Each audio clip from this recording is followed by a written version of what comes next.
Chapter 79. The faces of the Shaolin monks were ashen, as if a layer of ash could be scraped off. Qin Ang's words were very serious. What he meant was that all the monks in the courtyard were hypocritical and ignorant. None of them was worthy of his respect. But seeing Xian Xi's defeated face, they could not say anything to defend themselves. Qin Ang did not mention anyone, but the people present were all shrewd people. They had already guessed the conflict between Xian Xi and Yi Ernyang. They just did not say it out of respect for Shaolin. All the heroes in the yard stood there in silence. That in itself was a kind of stance. Otherwise, with the good karma that Shaolin had built in the martial arts world, how could no one have spoken up to help them? The lives of hundreds of innocent children, the grief of hundreds of ordinary families, who could bear such a sin? Xian Xi looked haggard. He struggled to get up and looked around at the heroes in the courtyard.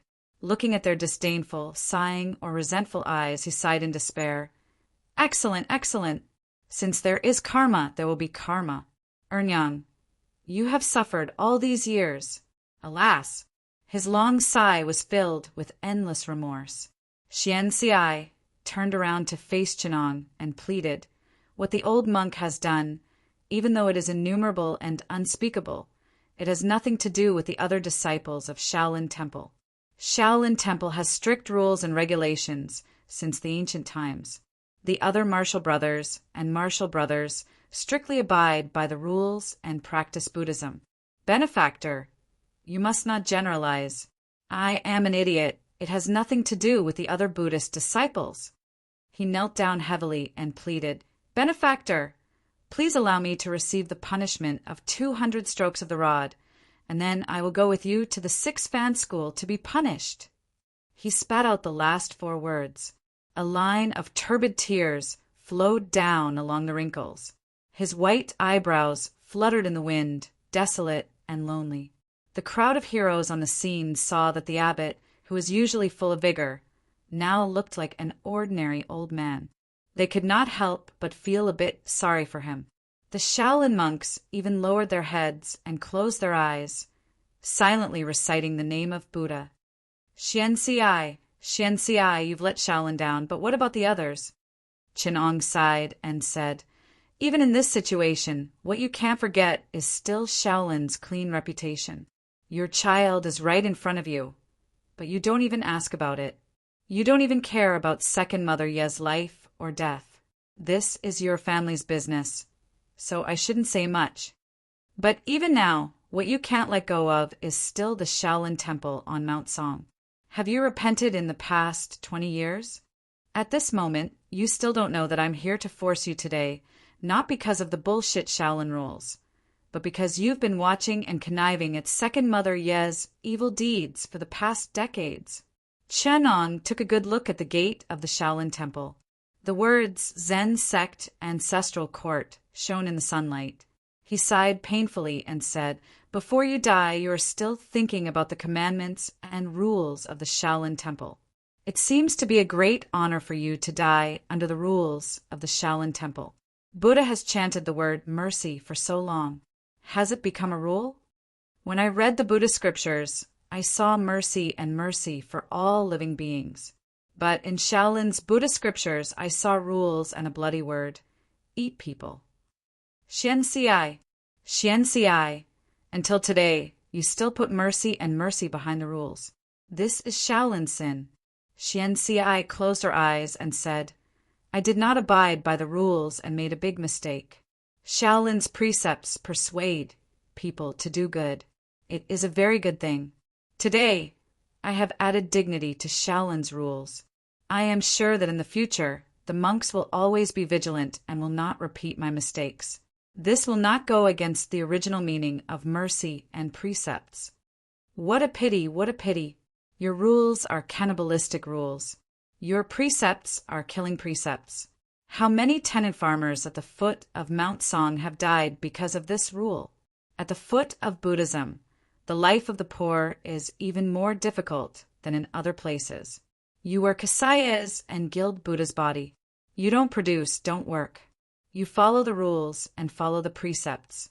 but what you eat is human blood and human flesh. Buddha's golden body is gilded with the blood and sweat of the farmers. You are chanting mercy and serving Buddha. In this world, there are people suffering all the time. On the mountain, have you done anything for them?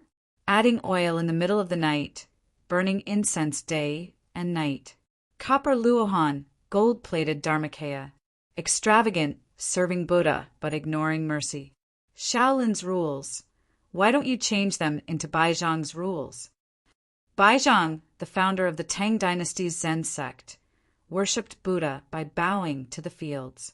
He advocated self-work and self-reliance. The Shaolin monks naturally knew this. Hearing this, their faces changed. Xianxi took a deep breath and was speechless. He looked at Yi Ernyang and thought of his own child. He could not help but ask softly, "Ernyang, where is our son? Can't you just tell me?" Yi Ernyang heard this and revealed a happy expression. She wanted to point out to Xianxi, but she did not dare. She moved closer to Xianxi's ear and whispered something. Xianxi looked in the direction of the Shaolin monks. Suddenly he smiled calmly and said, "I didn't expect it. I didn't expect it. Ernyang, don't worry. He is a very good child." He turned to look at Chinong. He opened his mouth and wanted to say something, but suddenly he did not want to and just shook his head. Yi Ernyang pulled him and said with a smile, "You go first. I know he is good, so I am relieved." Her face showed a calm expression. Xianxi and Chinong understood something. Yi Ernyang took out a dagger from her bosom and said to Chinong, "Originally, if you lied to me, I was going to use this dagger to end it. I knew what you wanted to do, so I thought that when I die, you will not have any evidence. But you did not lie to me." "How do you know I did not lie to you? Don't you want to verify it?" Chinong asked. "When I saw him, I knew it. His eyes and brows are not wrong. When I look at him, it is like looking at a piece of my flesh. It is very intimate." Yi Ernyang said calmly, "He has a mother like me. Is it very embarrassing?" She was fine a moment ago, but when she said this, she could not help but sob and tremble. "He is a kind person. He will not feel embarrassed. He will only be grateful to you, love you, and use his life to atone for your sins." Chinong said slowly, No, my sins are so heavy. I don't want him to pay for them for me." Yi Ernyang's voice was choked with tears. "He should be innocent and live his own life. It has nothing to do with me, a damn woman. Don't let him know. Don't let him know about me." When she said this, she felt like a knife was being twisted in her heart. "Do you know who took your child away?" Chinong let out a long sigh. I beg him not to disturb my child," Yi Ernyang said painfully. She could not help but want to protect her child, but she did not dare to. She could only helplessly grab the rigid board and leave streaks of blood on it. No one is innocent. All sentient beings are sinners. Xianxi, the blood debt outside Yanmen Pass will eventually be repaid by someone. You broke his family, and he separated your flesh and blood. Life is unpredictable. Revenge breeds revenge. When will it end? Karma, retribution. Xianxi sighed and said, "I wonder how many of the Qiao couple, Ma Deyuan and Xian Ku, were killed by that benefactor." Ma Deyuan was killed by his wife who had an affair with Bai Shijing. The others were all killed by him. Will he harm my child? Yi Ernyang looked at Chan Ong helplessly. Chin Ong looked back at Xiaofeng and said, "Hero Xiao is 80% similar to him. They are both good men. I think he would not bully an orphan." Yi Ernyang smiled bitterly and said, "Good. It's good that he won't." She pulled out the dagger and looked at her face under the cold light of the dagger. She sighed and said, I want to hear him call me mother." She suddenly turned back and stabbed her right arm. "Ernyang." Xianxi was shocked and tried to stop her, but she was blocked by Yi Ernyang's flesh and blood. Yi Ernyang cut off a bloody piece of flesh from her own body. She said to the crowd, "In the past, I acted recklessly and unscrupulously. I committed many evil deeds. I even separated the flesh and blood of my loved ones. Today, I Yi Ernyang cut off my flesh and bones to pay for my sins. Her voice was high-pitched and intense, startling everyone on the scene. Even Chenong was taken aback. He didn't expect her to be so resolute. He saw Yi Ernyang backhandedly cut off her little finger. Xian Ci rushed forward and pulled her. The old monk cried bitterly and said, "Ernyang, all the sins are because of me. You can't do this." "I know." Yi Ernyang smiled bitterly and said, "I am also a mother. How can I not know how the hatred of losing one's own flesh and blood can drive one crazy? What I experienced 20 years ago, the people here, the people in the world have all experienced. In the past, I could not wait to eat their flesh and sleep on their skin.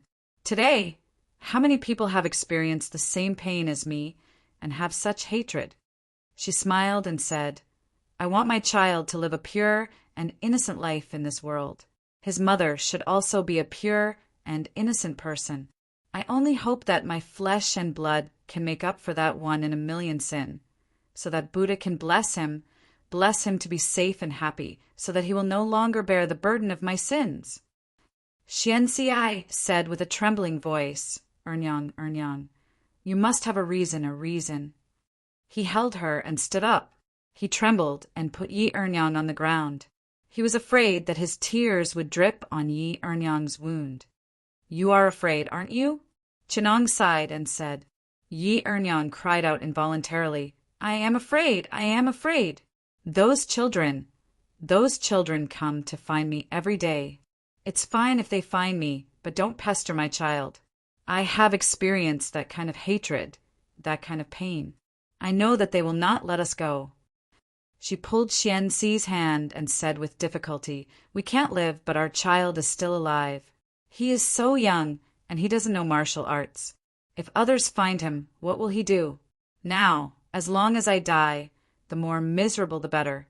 The more miserable my death is, the less resentment they will have, and the safer my child will be. As long as he can live happily and peacefully, I don't want anything else." Xian Ci said painfully, "All of this is because of me. Ernyang, why do you have to suffer such pain?" He looked up to the sky and let out a long cry. His voice was full of desolation and helplessness. "How can my pain compare to that of those parents who have lost their children? It's not even 1/10,000th of the pain. This is the retribution I deserve. I was wrong, I was really wrong. People's hearts are made of flesh. I only hope that they will let go of this hatred for the sake of me dying without a complete corpse. This is my only wish." Yi Ernyang said with a smile. Xian Ci raised his right palm and struck his left hand with the full force of the great Vajra palm. In an instant his muscles and bones were crushed. He laughed and said, "Ernyang, I will accompany you. Almsgiver Chin, can you recite a copy of the reincarnation scripture for those children?" Yi Ernyang begged. Chin Ong nodded silently and sat cross-legged. Clear Sanskrit sounds echoed in the sky. Namo Amitba Night Doda Jidwa Yi Shivering Night Hiamitba Pai. That day, the rain of blood fell for a whole night, and thunder rumbled unceasingly. A young monk looked at the sky curiously. Did he know that someone had redeemed a sin that could not be washed clean for him? The souls of two sinners would accompany each other, entangled on the river of 3 roads. Day and night they would forever fall into the Avicii. All emotions are sinful. Chapter 80. In recent days, the lives of the Jianghu heroes became more and more difficult. The imperial court ordered the price of goods to be stabilized and the illegal guilds to be suppressed. With the forbidden martial hall as a sharp knife, the aristocratic families, officials, and nobles unscrupulously extended their claws into the territories of the Jianghu gangs. The heroes all felt that the government was becoming more and more lenient. On the one hand, it was to settle accounts with the gangs that had blood debts. On the other hand, it was the increasingly tough business families. Many rich families did not send their children to sects to learn martial arts. Instead, they sent them to the capital, the Martial Lecture Hall, and the Yulin Royal Guards. The magnificent military of the Great Song could better protect their businesses. The masters of the Six Fan School also tightened their restrictions on the Jianghu. Together with the forbidden martial hall stationed in the prefectural cities, they strictly followed the 36 prohibitions on martial arts, forcing the Jianghu heroes to retreat. Many sects that were stationed in the past had to mix with the lower class people and mix with the lower class people. A crueler and more naked law of survival gradually spread in the Jianghu. The beggar sect, a big gang and sect, had a close relationship with the government. They were doing well in the Si and Xixia. Their disciples colluded with the government and secretly formed their own family. They suppressed the lower class of the Jianghu, making it hard for them to breathe. People from all walks of life blended into the marketplace. The increasingly prosperous Si port also became a place for the heroes of the world of martial arts. The sects, the world of martial arts, the court, and the order was broken. Gradually, a new stability and balance were formed. The Great Song dynasty was much more peaceful. The merchants and commoners could no longer hear the news of the heroes of the underworld. The shady knight-errant had also disappeared from the villages and small towns, gathering in the big cities along the coast. In these places where wealth and filth gathered, the Jianghu heroes lost their stable income. For wealth and status, they fought even more fiercely. The Jianghu seemed to have disappeared from the common people and hid in more secret places. The Forbidden Martial Hall and the Six Fan School maintained this order. Without the harassment of the gangs, life in the countryside suddenly became much better. However, the places where wealth and business gathered became darker. Some simple and common martial arts became popular in the world. Not only did the army practice it, but the sects also practiced it diligently. The sects of the martial arts world, the imperial court of the Great Song dynasty, and the sects of the pugilistic world spread with the revolution. The strong preyed on the weak, and the atmosphere of the strong being respected gradually became the new order of the world of martial artists. The Wulin formed by the sects, the Jianghu formed by the gangs, and the imperial court represented by the Six Fan School and the Forbidden Martial Arts Hall experienced even more complicated changes. In the lives of ordinary people, Wulin seemed to be gradually fading away. But in other places, an even bigger and more magnificent Jianghu was rising. At the moment when the huge ship rode the wind and broke through the waves, at the moment when the four masters of the Forbidden Martial Hall forced the Indian countries to submit and pay tribute, the flowing wealth of gold, silver, and bronze, and the vast land became the place where the people of Jianghu fought for their lives due to the flourishing of medicine and martial arts. The jet-black sect of the Martial Prohibition Hall and the rising Gongshu family of the Jianghu allowed huge mechanical fire ships to roam the four seas.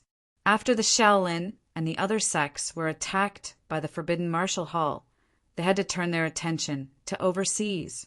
Nanyang, Xinzhou, Daguang, Qionghai, and Nian. Above the four seas, the flying fish flag of the Forbidden Martial Hall roamed freely.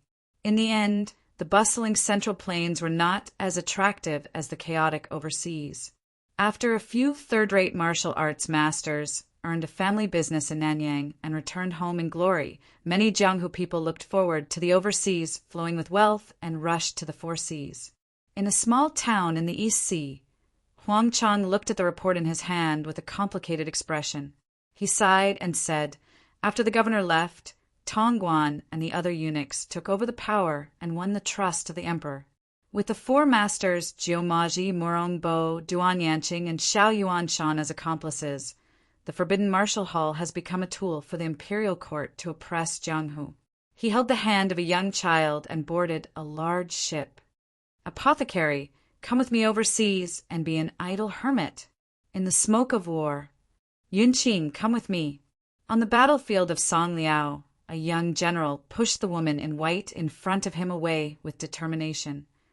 Sister Ing, it is my lifelong dream to restore Yanyan. I will not leave at this time. Tong Guan will not let you go. Yunqing, You have the Tao Te Ching written by the former governor of the Forbidden Martial Hall, Chenong. There is a saying in Jianghu, Tao Te Ching Prajna, whoever has one will be invincible. Tongguan is most afraid of Chenong. He will not let the Tao Te Ching fall into the hands of others. Governor Tong is righteous and has made countless contributions to the country. He destroyed Xixia in 3 months and Tubo in 3 years. Now the war between Song and Liao is imminent. The great Song dynasty will be realized in our hands. Sistering, don't believe the rumors in Jianghu. In the palace of Great Song, a young eunuch carefully opened the door of the library and stretched his body in. He hurriedly took off his hat, took out a book from inside, and placed it on the bookshelf. Under the dim light, the 4 words Essence Talisman Immortal Dictionary shone brightly. The young eunuch carefully took out a copy of the Prajna Heart Sutra along with a copy of the Grand View of Snakes and stuffed them into his hat.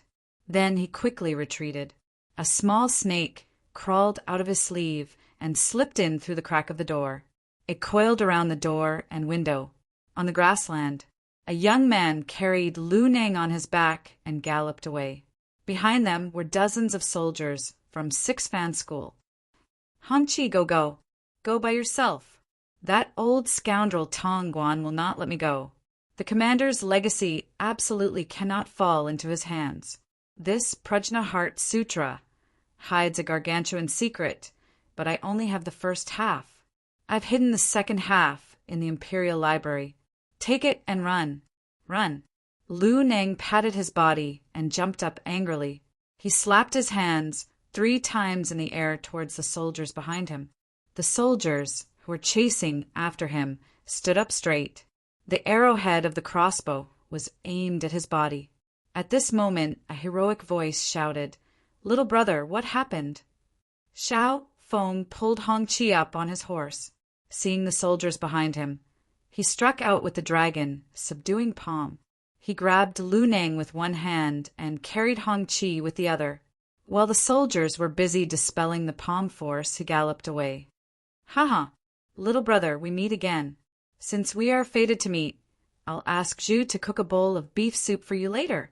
In the imperial palace of Dali, Duan Yu picked up the memorial and frowned. A young and adorable boy was curiously looking at the memorial in his hand, but his hand was quietly reaching for the solitary Yang Sutra on the table. Duan Yu smiled as he picked him up and said, "Jixing, don't move. This is a gift from a very powerful person to uncle." 10 years after Chenong left, in Jianghu, there was an endless stream of unique martial arts. The World Martial Arts General Outline and the 100 Schools of Martial Arts had long been published in the world. Countless people were practicing martial arts and breathing. In the Central Plains, dragons were hibernating. In the new continent, dragons and snakes were rising. A fierce era was coming. At this time, Chenong was already in the world of Limitless. He stood on the High Core Energy Building, staring at the cold blue energy light. Behind him, someone suddenly called him. "Doctor, the first platform is ready." Chenong glided to the first platform along the platform in the air. He saw a huge instrument placed in the center of the platform. The old doctor was panting and trembling. "Doctor, the evolution potion is ready. The stability of your genes has reached a very high level. You can already inject the evolution potion. Why is the cultivation progress of the blood orchid so slow? Is the new generation of evolution potion still inseparable from the blood orchid as a stabilizer?" Chenong frowned. The cultivation of the blood orchid requires an extremely precious natural substance that cannot be synthesized artificially. This is where its medicinal effect lies. We can't cultivate it on a large scale. Without this stabilizer, the mortality rate of the evolution potion will be astonishingly high, the old doctor replied.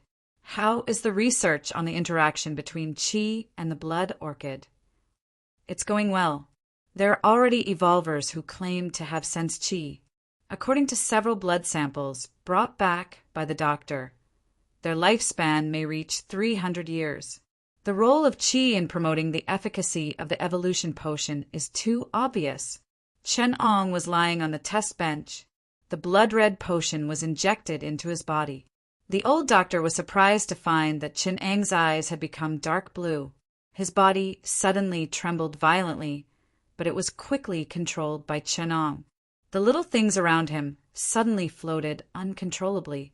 The old doctor looked at this scene in shock and suddenly shouted to the door, "Quick, quick, level for supernatural phenomenon. Experiment Group 1 to record and Group 2 to observe." He hurriedly ran to Chen Ang's side. Chen Ong gently held up a piece of paper. A piece of white paper floated in the air. He quickly folded it in half, then pulled it up and folded it. Soon, a paper frog appeared in his palm. The floating objects around him suddenly fell. Only this paper frog, like a real frog, jumped as if it was alive. Is the observation of the phenomenon obvious? Chen Ong suddenly asked the experimenter next to him. There is no physical quantity at all. We can't observe its reaction. If I didn't see it with my own eyes, I wouldn't believe it at all. No, now I still suspect that there is something wrong with my eyes. The instrument can't be wrong. It's our eyes that are more easily deceived, a female researcher wearing glasses said in disbelief. Maybe it's not a problem with the eyes or the instrument. Maybe it's our world that is hiding these things. Chen Ong accurately judged his own strength. Based on the numbers that everyone could understand, he only had about 5 kilograms of strength. He could only vaguely feel some subtle changes. However, under the heavy concealment, it was hard to see clearly the nature of the supernatural ability. This world was like a huge lock. It couldn't do anything to the internal force that originated from the body. However, it seemed to be effective against the laws of physics and the laws of nature. Chen Ong had a guess. Different laws and spatial environments might bring about some restrictions. Some abilities that were only effective in a certain world due to some special conditions couldn't be used in places where the environment was too different. There was no absolute truth in the universe. Science would always be relatively correct. Some things that were effective in the water would definitely be hindered on land. The internal combustion engine was a joke at the bottom of the sea. However, on land, it had triggered a revolution in power. In this way, if there was no tracing back to the truth, some abilities could only be effective in one world. Internal force seemed to be something that was closer to the essence. At least after so many worlds, it had always been very stable. The development of the brain was the same, or even closer. This should be related to the reason that they originated from the body. However, things outside the body didn't seem to be so simple. Perhaps I need a new laboratory. Chapter 81. The force of this world is boiling to an abnormal level. Chen Ong stood at the top of the Empire State Building and looked down at the bustling Vanity Fair. The bustling crowd played out wealth, prosperity, and evil throughout the night. A distorted world, Chen Ong concluded. It was hard to imagine that there was actually a world with such loose rules. In this world, the physical constants were so easy to pry open. The miracles of other worlds could probably be easily accomplished in this world. The science of martial arts was even more terrifying, although it was meaningless to other worlds. However, the observation of this movement also helped Chen Ong to understand the nature of the world more deeply. He gently waved in front of him, and the air distorted and reflected the light. The sky and the ground were filled with dense electromagnetic waves. In Chen Ang's eyes, it was like countless strange light rays. With a curl of his little finger, an electromagnetic wave was waved. In the distance, hundreds of millions of people put down the remote control in their hands in confusion and stared at the white snow on the TV. F***CK. What the hell is CBS doing? A black man cursed and changed the channel, but soon the snow spread like a virus. ABC, NBC, and even Fox were not spared. The black man angrily poked his head out of the window and was surprised to find that countless people were doing the same thing as him. At the same time, the snow spread like a virus throughout New York, the United States, America, and even the Earth. At first, it was the television network, then mobile phones, the internet, and radio stations. In the end, the whole world fell into a boiling panic. "Hello, everyone. I'm at the Empire State Building, greeting everyone." A strange voice in multiple languages said this sentence at the same time. No matter where they were, a tall and straight shadow appeared on their screens, following his gaze and looking down at the world. This is a world full of miracles. Mutants, abilities, radiation monsters, super technology, superheroes. They are constantly subverting all scientific common sense, Chenong said with a smile. To be honest, I'm surprised that you can maintain a healthy view of science. Phenomena that are constantly subverting common sense and the laws of science appear in front of you, but you still insist on science and did not go crazy. That's amazing. Although he said this, Chenong did not show any expression of surprise on his face. Countless people on Earth didn't seem to agree with him. Countless people cursed the guy on TV with the most furious language. They had never thought that a mutant could be so arrogant. This was something that had never happened in the entire world. All the superheroes, the X-Men, set off for the Empire State Building. "This is a madman," countless people said. "A valuable person." The politicians saw the power of Chenong. "Genius, guys, that brother is a genius." The mutants' brotherhood cheered. "Hey, look here." Chenong heard the voice behind him. He turned around and saw the gray-haired Lady Stormsword unleashing an intense air current with an unstoppable force towards Chenong's abdomen. But at this moment, Chenong seemed to be weightless. He floated gently with the wind like a leaf. His toes touched the air current and floated tens of meters with this force. A high-energy laser suddenly shot towards Chenong and was reflected back as if it had met a mirror. The X-Men looked at Chenong in surprise. Suddenly, the professor's voice came to their ears. "Be careful, his mind is very strong. I can't detect, sense, or affect him. This is a terrible opponent." Floating in the air, Chenong smiled slightly. "Hello, Professor." The laser eyes lost control of his body, and a voice sounded in his heart. The professor's voice disappeared, and it only sounded again after a while. "Since Jean, you are the most terrible mutant I have ever seen. Child, why did you choose chaos and darkness?" "I have never chosen darkness. It cares for me, but I am dismissive of it," Chenong said unhurriedly. "Slaughter and chaos, power and wealth, they're not what I pursue. I have been moving forward. I feel your heart. It is pure and firm. I can even feel your kindness to all things. Why is all this?" The professor was surprised. There are so many mutants in the world. They move the universe and have all kinds of magical abilities. Immortality, time stagnation, optical control, telepathy, but they are intoxicated with power and do not recognize and understand the world. Do you know what the nature of abilities is? I don't know what you think it is. I think abilities are the wealth given by God.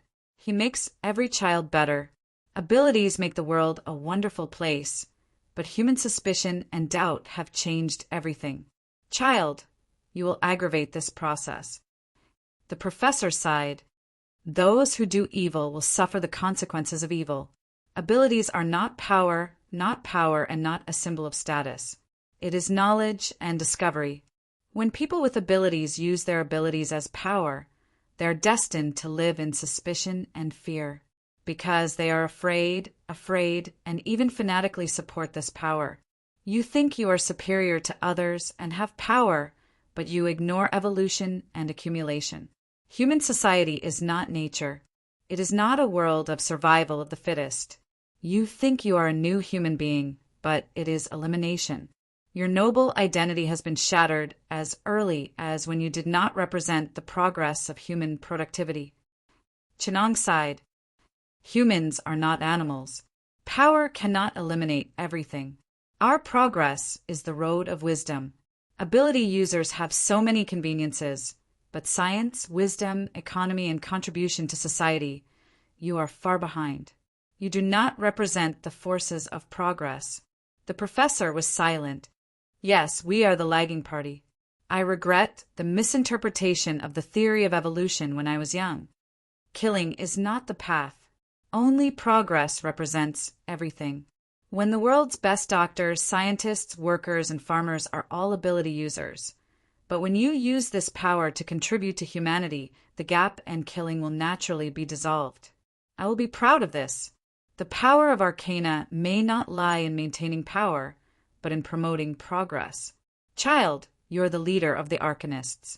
You're more suitable to lead the Arcanists than Magneto and I. Come with me. The professor sighed.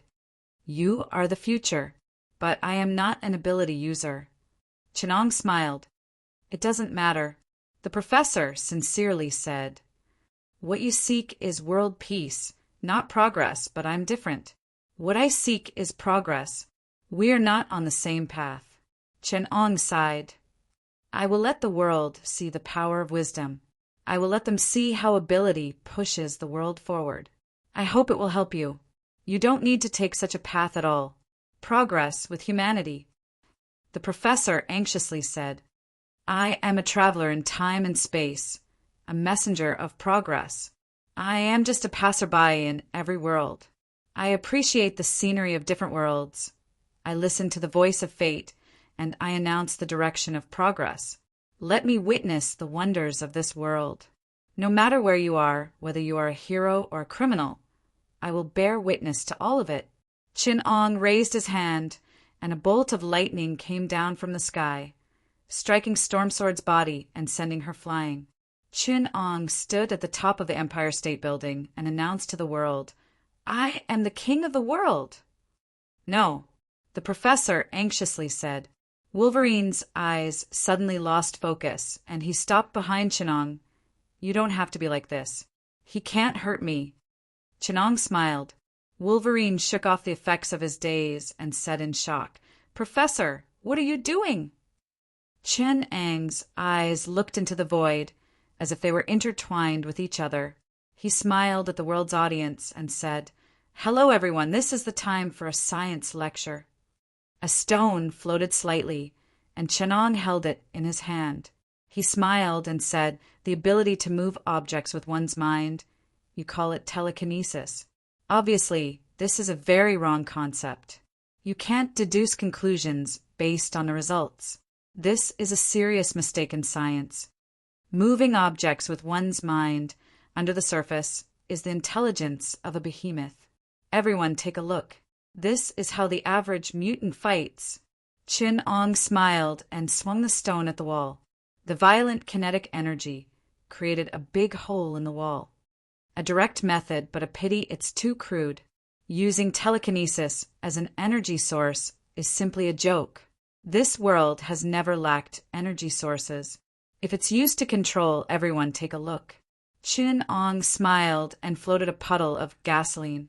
Suddenly, it burned violently and, under invisible control, a huge amount of kinetic energy and heat energy blasted at the Empire State Building. Visible to the naked eye, the top of the building was melting and breaking.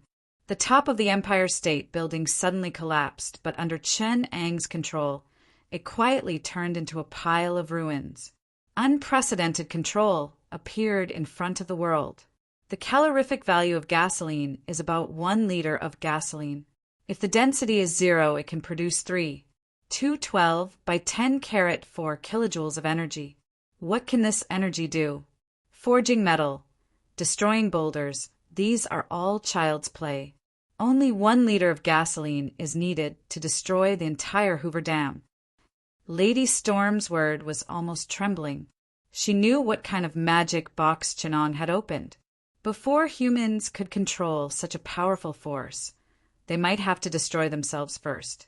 As for Chenong, he was still calmly narrating all of this. Controlling power is nothing. When you discover the wisdom behind the power, it will be very interesting.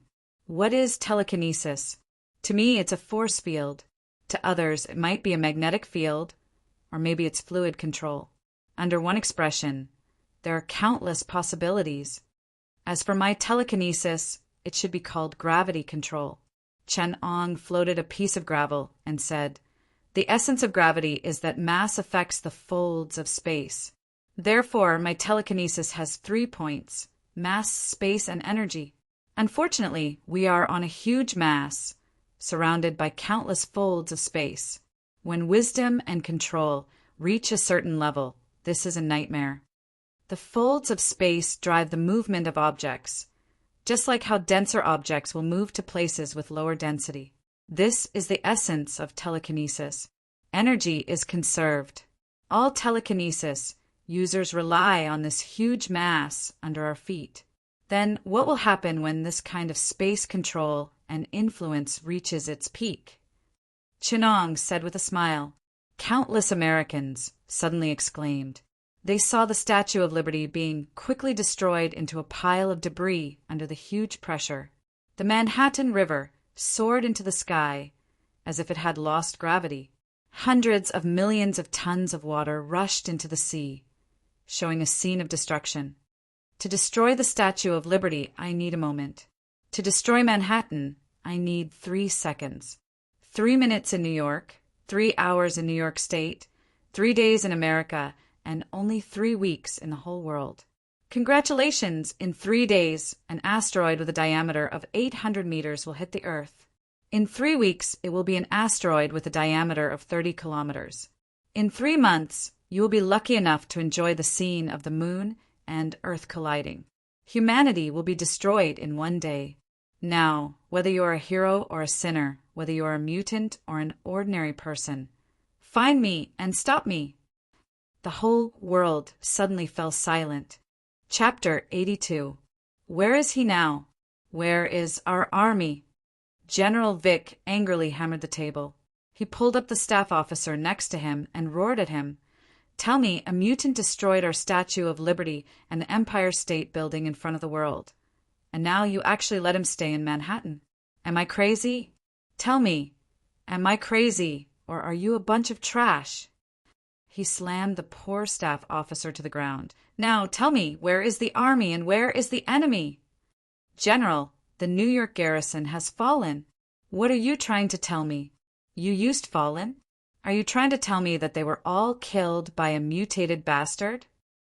The furious Vic lifted the staff officer high into the air and stared at him with his bloodshot eyes. The staff officer's teeth were chattering, and his legs were shaking like sieves. He looked to the left with trepidation. Vic put down the staff officer and walked in the direction the staff officer was looking at. A gentleman with meticulously combed hair was quietly watching the screen as if he did not hear Vic's stormy roar. Vic threw a right hook, wanting to punch this damn woman into the screen. However, a big hand like an iron hoop grabbed his right fist. It was a big guy with a deadpan face, firmly holding his hand. Only then did the guy slowly turn around. I admire you very much. In a word, those bastards, they are bastards, monsters, deformed. They are the sins of the world. The gentleman raised his right hand, motioning the big man to let go of the general, and slowly said, But they are also a group of powerful monsters. General, take your little babies home. This is a battlefield. Please leave it to the professionals. We are professionals. Stryker. Vic's face turned red, and he gritted his teeth to retract his right hand that was squeezed into a ball. Really? Stryker tapped lightly on the screen, and a shaky picture flashed out. On the picture, an armored vehicle and a tank collided into a ball. The truck was torn into pieces in the galloping, and it fell on the road together with the soldiers on it. Countless heavily armed soldiers wailed as they were pressed to the ground by a huge gravity. The fighter disintegrated automatically in the air. The machinery destroyed itself into a pile of waste. The burning steel and gasoline converged into a huge fire tornado in the air, destroying all the nearby fortifications. The F-16 was like a fragile piece of paper, controlled by an invisible force and slammed into the ground. Vic did not even see a single enemy. Soldiers were injured by the automatic bullets in the magazine, machines and vehicles were destroyed by their own power, and the weapons that the United States was proud of were self-destructing under the control of the enemy. Not a single one of them, not even a lone enemy, The soldiers panicked as they faced the sky, but their limbs were pierced by the falling bullets. Blood, fire, and iron twisted in the burning air. This is your performance. Facing them, you are as helpless as a child. Stryker sneered. You didn't even see him. In the process of looking for him, you destroyed yourself. Vic's face was livid. He held the table tightly, and his nails pierced into the solid wood table, staining his hands with blood, but he didn't seem to notice it and still stared at the screen. What's going on? Where is the battlefield assessment expert? Where is the intelligence team? I want all his information, everything. The staff officer stood up tremblingly and said in a nervous, trembling voice, Code X, nationality unknown, age unknown, identity unknown. According to his behavior habits, the possibility of him being Chinese is 80%. There is no information about his behavior. When he appeared for the first time, he made a live broadcast that shocked the earth in front of the world. His ability is psychokinesis. According to the classification, it should be the gravitational control in psychokinesis. Omega level mutant. According to the data, his ability operation accuracy is nanometer level. According to him, he has the power to pull down asteroids and destroy the Earth. With a bang, the staff officer covered his face and squatted down. Vic put down the teacup in his hand and said angrily, What else did you find out besides the unknown? Who the hell knows about these things? How did he destroy our army? What is the weakness of his ability? How do we kill him? His family, friends, country, is he a ghost that appeared out of thin air? Asteroids are not enough to destroy the Earth. At most, they can destroy human beings. Stryker said leisurely, Your information is already most of it. Vic, we know nothing about him. He has no trace of his existence in this world. But we know that he is a weapons expert, proficient in most of our standard weapons. Understanding every parameter of mechanical structure, he is a physics expert. He can exert a very small force to destroy a behemoth in operation. He is an energy expert, a chemistry expert, a high-energy physics expert, and more importantly, he is also a nuclear expert. Don't tell me he can synthesize nuclear bombs. It's not that amazing, but if he has nuclear materials, it is enough to have a violent fission reaction on its own, and our technology can't stop it. Stryker sighed.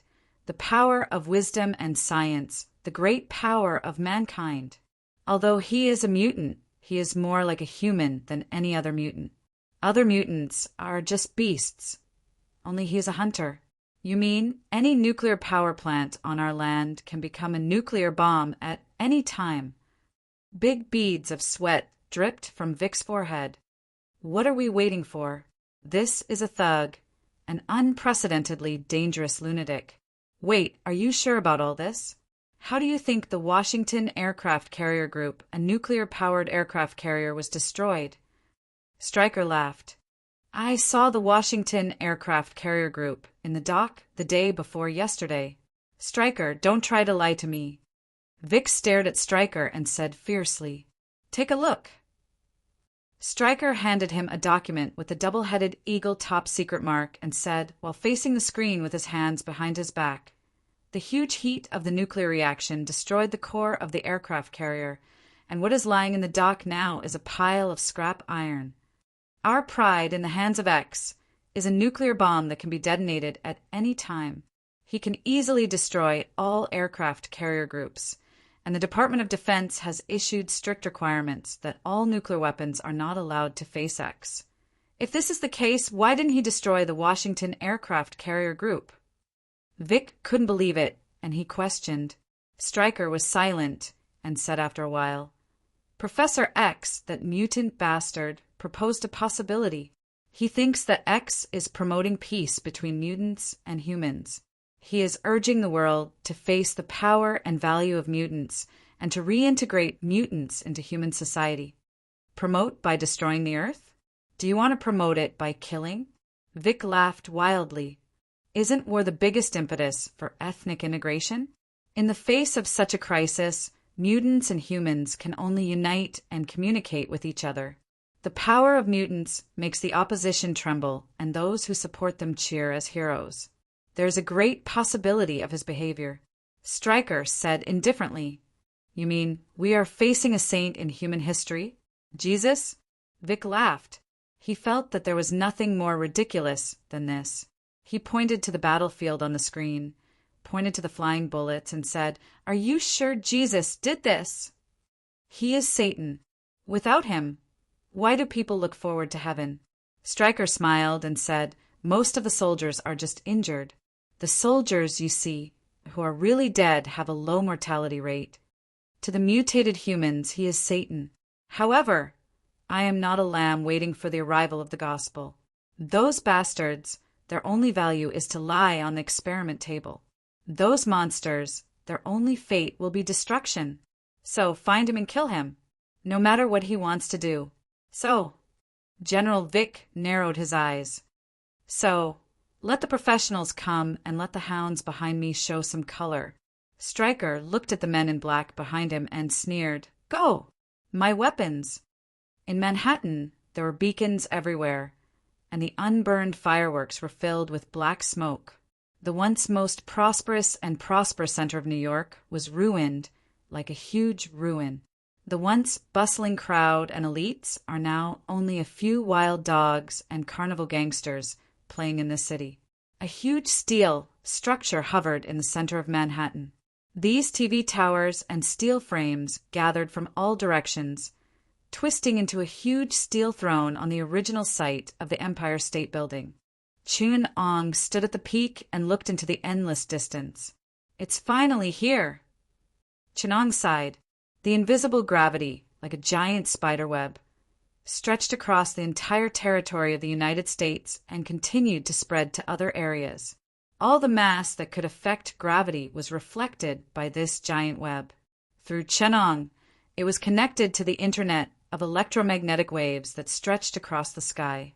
Now, Chun-Ong uses himself as the hub of the global network. Through the wireless network, he borrows the infinite computing capacity of the global computer to monitor every trace of the world. Chun-Ong is quickly simulating Professor X's telepathic ability. He is learning and observing the world. In the distance, Chun-Ong clearly sensed that several human bodies with strange magnetic fields were approaching here quickly. "Stryker, don't let me down." Chapter 83. This is a war. Even if the other party is only one person, it is still a war between him and the United States. Stryker sneered and slapped the button in his hand. He will soon know how terrifying the war potential of a country is. This is not the kind of small action before. Now, let's abolish his intelligence ability. The alloyed door behind him slowly opened, revealing a bustling and noisy crowd.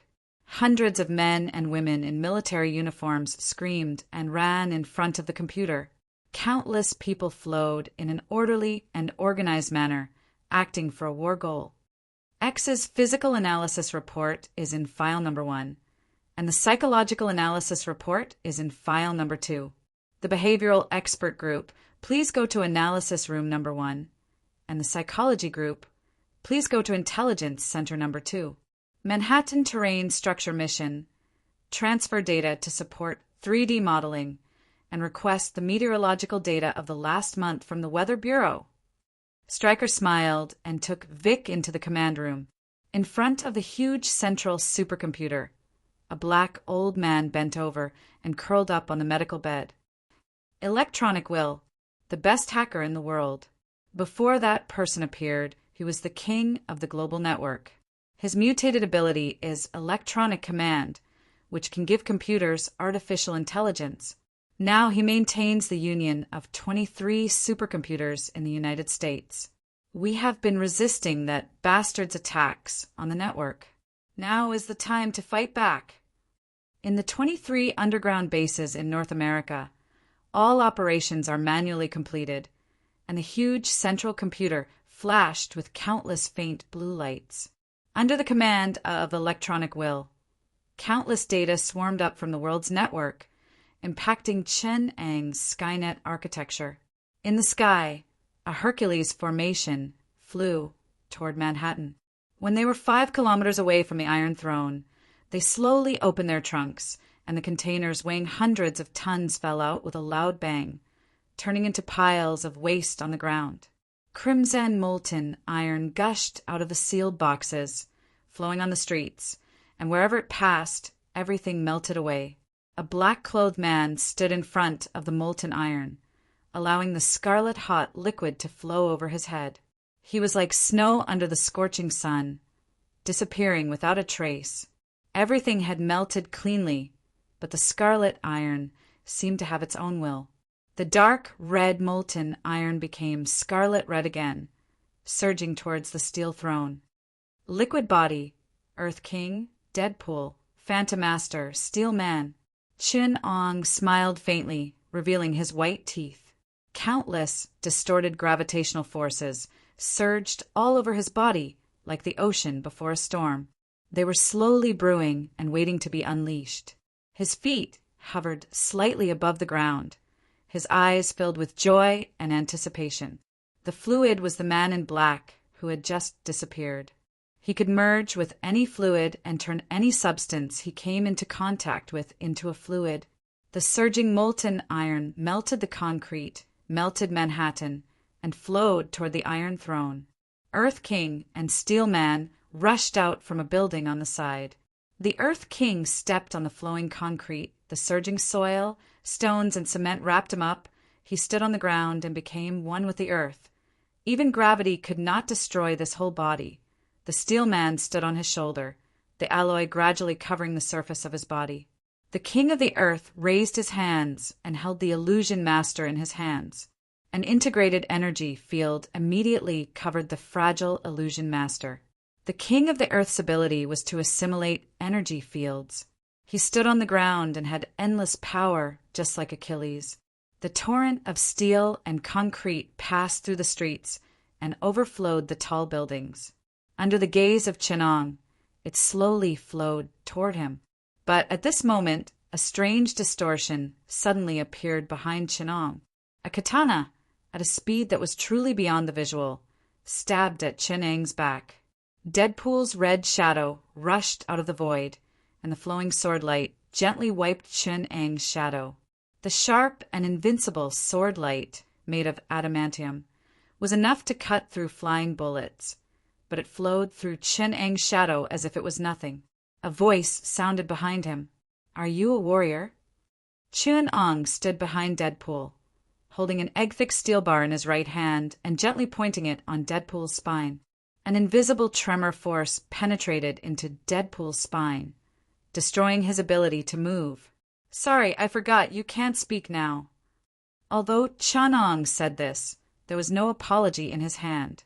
The steel bar lifted Deadpool high, and Chin-Ong turned his right hand and gently removed another alloy sword from Deadpool's back.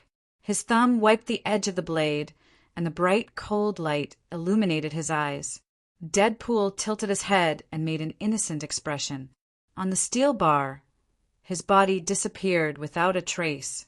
Chin-Ong faced the sun, stretched out his left hand, and made a strangling gesture. "You should learn physics. If your physics teacher was still alive, he would definitely be willing to talk to you about the close relationship between space and gravity, so that you wouldn't do something stupid like space jump in front of a gravity master." Countless tiny gravitational threads wrapped around his left hand and spread into the void. This was the fold of space, and a huge funnel seemed to appear in the void. The mouth of the funnel was on Chin-Ang's left hand. Chin-Ong grabbed Deadpool's neck, pinched the back of his head, and slammed him straight into the steel wall. The protruding steel thorns pierced Deadpool's limbs, and the steel all entwined with electric current pierced his spine. The jumping electric light destroyed Deadpool's nerves, causing him to convulse violently. "Space jump? Now I can do it too." Chin-Ong took a step forward, and the dense gravitational threads twisted the space into a huge fold. Chin-Ong imitated Deadpool's actions, passing through the warp of space step by step. With a flash, he stepped on the top of the steel throne, and the next moment he appeared on the sea dozens of miles away. One step at a time, Chin-Ong gently waved the long blade in his hand. The blade light flashed in the void, and the Steel Man staggered. In front of the Earth King and the Phantom Master, his head fell down. In the huge steel torrent, at the red-hot core, a molten iron with human facial features controlled the direction of the torrent. In midair, a blade light suddenly divided him into two. Then a second, a third, and countless dense samurai sword shadows cut the molten iron into tens of thousands of pieces. The molten iron stagnated for a moment, then gathered together, wrapped in a fluid, and rushed out of the torrent, taking over the Steel Man's head. A layer of thick liquid suddenly appeared on the wound of the alloy head, and the fluid connected the head to the Steel Man's body. Hearing the Steel Man's creaking sound, he twisted his neck and said stiffly, "Thanks to you, Fluid." "Deadpool, you idiot." The fluid sneered, and he shouted into the void, "Even if it is adamantium, physical force can't hurt me. You may have some ability, but you should never have provoked me." "Really?" Chin-Ong appeared behind him. "Are you going to cut me? Come on, come on." The fluid bared his chest and said conceitedly, "Insert your alloy blade into me. Hit me with your fists, or raise your big head and hit me." The fluid pointed to the huge steel throne and said sarcastically, "What's the use of this thing to hit people?" Chin-Ong looked curious, and he asked, "In your impression, is physics force?" The huge steel throne slowly rotated, and the three huge steel frames flashing with blue lightning were densely covered with electric currents. Chin-Ong stood in front of the fluid body and said to the huge steel monster, "Do you think this thing is used to hit people?" "I'm not Magneto. I don't like to use a pile of scrap iron to do work." Chin-Ong had already stepped on the throne in the next moment. A huge electric current passed through the center of the throne, and the mysterious blue lightning wrapped around the entire throne. The ground began to tremble slightly, and immediately the fluid found that he seemed to be unable to control his body, and the molten iron solution floated up irresistibly. "It seems that not many of the mutants have gone to school," Chin-Ong said to the professor in his heart. "They are so superstitious about their own power that they have long forgotten to use their own brains. It seems that they can only smash things around, just like fighting with their muscles, crudely using their abilities. They have long forgotten that humans have not only relied on muscles to fight hundreds of years ago. Call the X-Men." The professor sighed. "War is not the solution to the problem, and killing is the same. Maybe you are right, but no matter what, I will stop you. X-Men, let's go." Above the steel throne, the violent magnetic field made all the metal objects in the Manhattan area levitate. Chin-Ong watched all this. He looked back at Deadpool, who was trembling on the steel cone, and smiled slightly. "General, the analysis report is out. That's not a simple building." The staff officer staggered to Stryker and Vic, and the hot-tempered Vic grabbed him and shook him like a chicken. "Look at those electric currents. Everyone knows that it's not a simple building. Get to the point. That's an electromagnetic generator. The powerful kinetic energy of the water flow in the Manhattan River is converted into a magnetic field and electric current through the generator. Now, tens of millions of kilowatt-hour of electric current are generated there every moment, and this building appeared 2 days ago." Stryker grabbed the report from the staff officer's hand and calmly analyzed. "Now, we are facing a master of gravity with a powerful energy backing. In the powerful electromagnetic field, the body composed of iron flow was subjected to tremendous pressure from all directions. He did not even dare to transform into other forms. As long as he left the iron flow state, the huge dynamic potential energy of the remaining iron blocks would crush him into pieces. Under the gaze of Chin-Ong, the fluid was crushed into an iron ball by the huge magnetic field suspended over the throne. The remaining molten iron lost the control of the fluid and gradually solidified. Under the control of the electromagnetic field, it accelerated and rotated. Huge kinetic energy was accumulated in the iron bomb. The hundreds of tons of iron blocks exuded crimson heat in the magnetic field. This huge cannonball, under the control of Chinong, was aimed at the Earth King. The largest electromagnetic cannon in human history had exploded in Manhattan. Stryker felt a violent vibration coming from under his feet. In front of everyone's incredulous eyes, Manhattan set off a torrent of millions of tons of earth and rocks. The powerful shock wave shook half of New York. The huge wave of soil was even thrown thousands of meters into the air, and entire Americas could feel the tremor under their feet. Half of Manhattan Island disappeared in front of everyone's eyes, leaving the world with a brand new bay and a rain of mud and rocks in the sky. Chin-Ong stood on the steel throne and looked in front of him. There, the Earth King stood there intact. Chin-Ong smiled slightly and greeted him. Chapter 84. The world unfolded in front of Chin-Ang's eyes. The breeze caressed his face, the slightest reaction of his skin, the cold steel under his feet, and the sound of electric currents jumping in his ears. Everything was real. Standing opposite Chin-Ong, in front of Earth King, there was another Chin-Ong. Like a mirror, that Chin-Ong took a step forward with a smile. Suddenly, his body rippled like water. His face twisted, and when it reappeared, it was the appearance of Professor X. Surprised? The voice that came out of Professor X's mouth was Magneto's. Professor X got up from the wheelchair again and said with a maniacal smile, "Do you believe that humans are such fragile things? They rely on their own senses to understand and observe the world. This kind of true cognition is so fragile. Their thoughts, character, cognition, and everything in their personality depend on this fragile, ridiculous, and false sense of perception. And the information that shapes a person's inner being is the information they receive. The source of this information is limited to the human senses.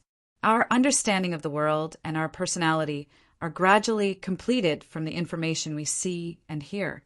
Conversely, information can shape a person, and naturally it can also destroy a person, as long as they are smart enough."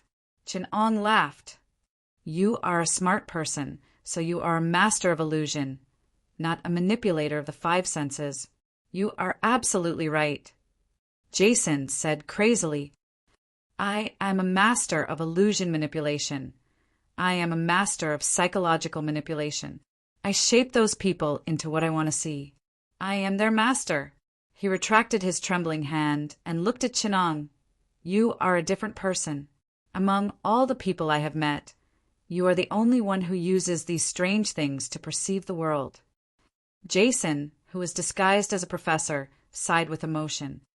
"I think since you know me, you should understand me. My father, he is also a fool. He tried to shape me into a weapon to control me. But there is a problem. Who created his extremes, his madness, and his ridiculous thoughts? It's you." Chin-Ong said indifferently, "Of course it's you. His madness and anxiety, his hatred and extremity. He's your most successful work. You must be very satisfied, because you didn't manipulate a person, but created a personality, molded a person, his hatred and love, his persistence and dreams. This feeling must be very good. It's wonderful. His madness, his incompatibility with this world, his complicated feelings towards me. What a great and contradictory existence he is. Talent is the most beautiful work of art. The great, the despicable, the infatuated, the unforgettable. These were originally the work of God. Now, another great artist has participated in this process." Jason's voice suddenly became low. "He is my father. He gave me life. He created me. I am his father, and I have recreated him. What a wonderful cycle." Jason looked at his hands in a daze. He waved his hand to grab the sun and shouted, "I am the sun!" Chin-Ong saw the sun in the sky melt and fall, merging with Jason, who was disguised as Professor X, turning into a man of light without a face and silhouette. Reality and illusion. Fake and real, the brain in a vat, the master of illusion. Chin-Ong sighed. "I thought you were a scientist. I didn't expect you to be an artist." Chin-Ong was a little disappointed. Although Jason had truly deeply developed his ability, It seemed to be completely different from what he expected. Chin-Ong hoped that Jason would be a calm, objective psychologist and a master of crime who manipulated human nature through the study of the human heart and human nature. He destroyed people with his senses and reshaped them. Unfortunately, he only saw a lunatic who used his ability as a drug. He regarded madness as a matter of course, just like psychotropic drugs. He used his ability, crudely. He did not explore the mysteries of the human brain, nor did he delve into the human heart that even Chin-Ong was obsessed with. Instead, he used madness and chaos to infect others. That's why people shouldn't dabble in art. Once they dabbled in art, they would become useless. At least half of them would go crazy. Once it was traced back to philosophy, the whole person would go crazy. Jason, your view is very interesting, but unfortunately, Chin-Ong said lightly, if it's just like this, you can be called an illusion clown, but you don't deserve the title of master of illusion. Jason's voice became silent. The sunlight in the air suddenly became gloomy. A hoarse voice, Jason's real voice, echoed in the air. I thought you could appreciate my art. Now it seems that you only deserve to be my work of art. The light gradually disappeared from the world. Sulfur and flames began to roast this space. Chin-Ong raised his head. His eyes were as calm as a deep blue ocean. Around him, countless madness, bloodthirst, cruelty, darkness and terror that struck the depths of people's hearts were ignored by him. The scorching lava, the endless abyss, the pain, the screams, everything seemed to be real, but it didn't arouse the slightest reaction from Chin-Ong. He could still control his body and actions. It was as if everything didn't exist in his eyes. He resolutely walked in one direction. Jason's voice suddenly came with a trace of madness and surprise. How did you overcome your subconscious? A human's consciousness wasn't enough to control the body. Most of the activities were done by the subconscious. Even if you knew that it was an illusion, your subconscious could still be deceived. When you felt pain, you would withdraw your hand. When you felt stimulation, you would react. This wasn't even controlled by your consciousness. When you felt the burning heat and pain, your subconscious would feel that your body was injured and have difficulty breathing. This was an instinctive reaction of the human body. It wasn't something that couldn't be controlled by your consciousness. Now that Chin-Ong had walked through the lava, stepped into the sky, and allowed the world to change, his body didn't react at all. This wasn't normal at all. I don't have a subconscious. Chin-Ong laughed. Impossible? It's impossible for humans to not have a subconscious. Jason's voice had a rare trace of anxiety. He could accept death, but he couldn't accept his own failure. Once he immersed himself in the feeling of omnipotence, he couldn't accept the feeling of helplessness in the past. Nothing is impossible. Once your consciousness can control your body, your breathing, reactions, processing those complicated information, and even control those complicated biological instincts, is there still a need for the subconscious to exist? Chin-Ong laughed. The human mind is very interesting. Some things in the mind, the information in the subconscious, are very interesting. Chin-Ong gently waved his hand, and the world fell into darkness again. How is this possible? How did you control this world? Jason was completely shocked. He was like a child who had been barged into his forbidden zone. Seeing his secret base being barged in by an adult, he realized that his territory had been invaded, and his fantasies had been trampled. The helplessness and fear he felt. Chin-Ong wasn't in the mood to take care of Jason's fragile mind. He let the world fall into darkness, and when it lit up again, he was already standing on the steel throne in front of Jason. In reality, Jason was just a pale, skinny young man. His face was pale, and he trembled as he looked at Chin-Ong. Chin-Ong took a step forward and came before him. Jason lost his balance and fell to the ground. In the human subconscious, there is a collection of information like concepts. What is a concept made up of? Chin-Ong looked at Jason and smiled. It's some attributes that humans can feel, such as weight, color, shape, smell, touch, and texture. These things form a concept. As for the truth that the concept represents, it's even greater. In the places that we can't see in the real world, there will always be a great truth. After saying so much, there's only one meaning. That is, our concept and understanding of things is only one side of the truth. Obviously, Jason, you can see and control my brain, but in the field of the brain, you're still far from it. You can only use your concept to describe my world. Chen-Ong gently tapped Jason's head and smiled. Now, take a look at the world in my eyes, my understanding and concept of the world. Aha! Jason felt a sharp pain in his head, and countless complex information poured into his mind. He saw the world unfolding infinitely, one by one, warped gravitational folds, and space distortion all over the world. He saw the Earth condensed in a small point and expanded infinitely. Every inch of space was in that point and everywhere. Chunong took him and stepped into that point. They appeared in front of Stryker and took off his hat. They appeared in front of Magneto and left a piece of iron particle on the plastic. They appeared in front of the professor. The professor nodded gently to Chunong. They were in the White House, at the Pyramid, at the Great Wall, at the Red Square, at the Eiffel Tower, and at the Colosseum.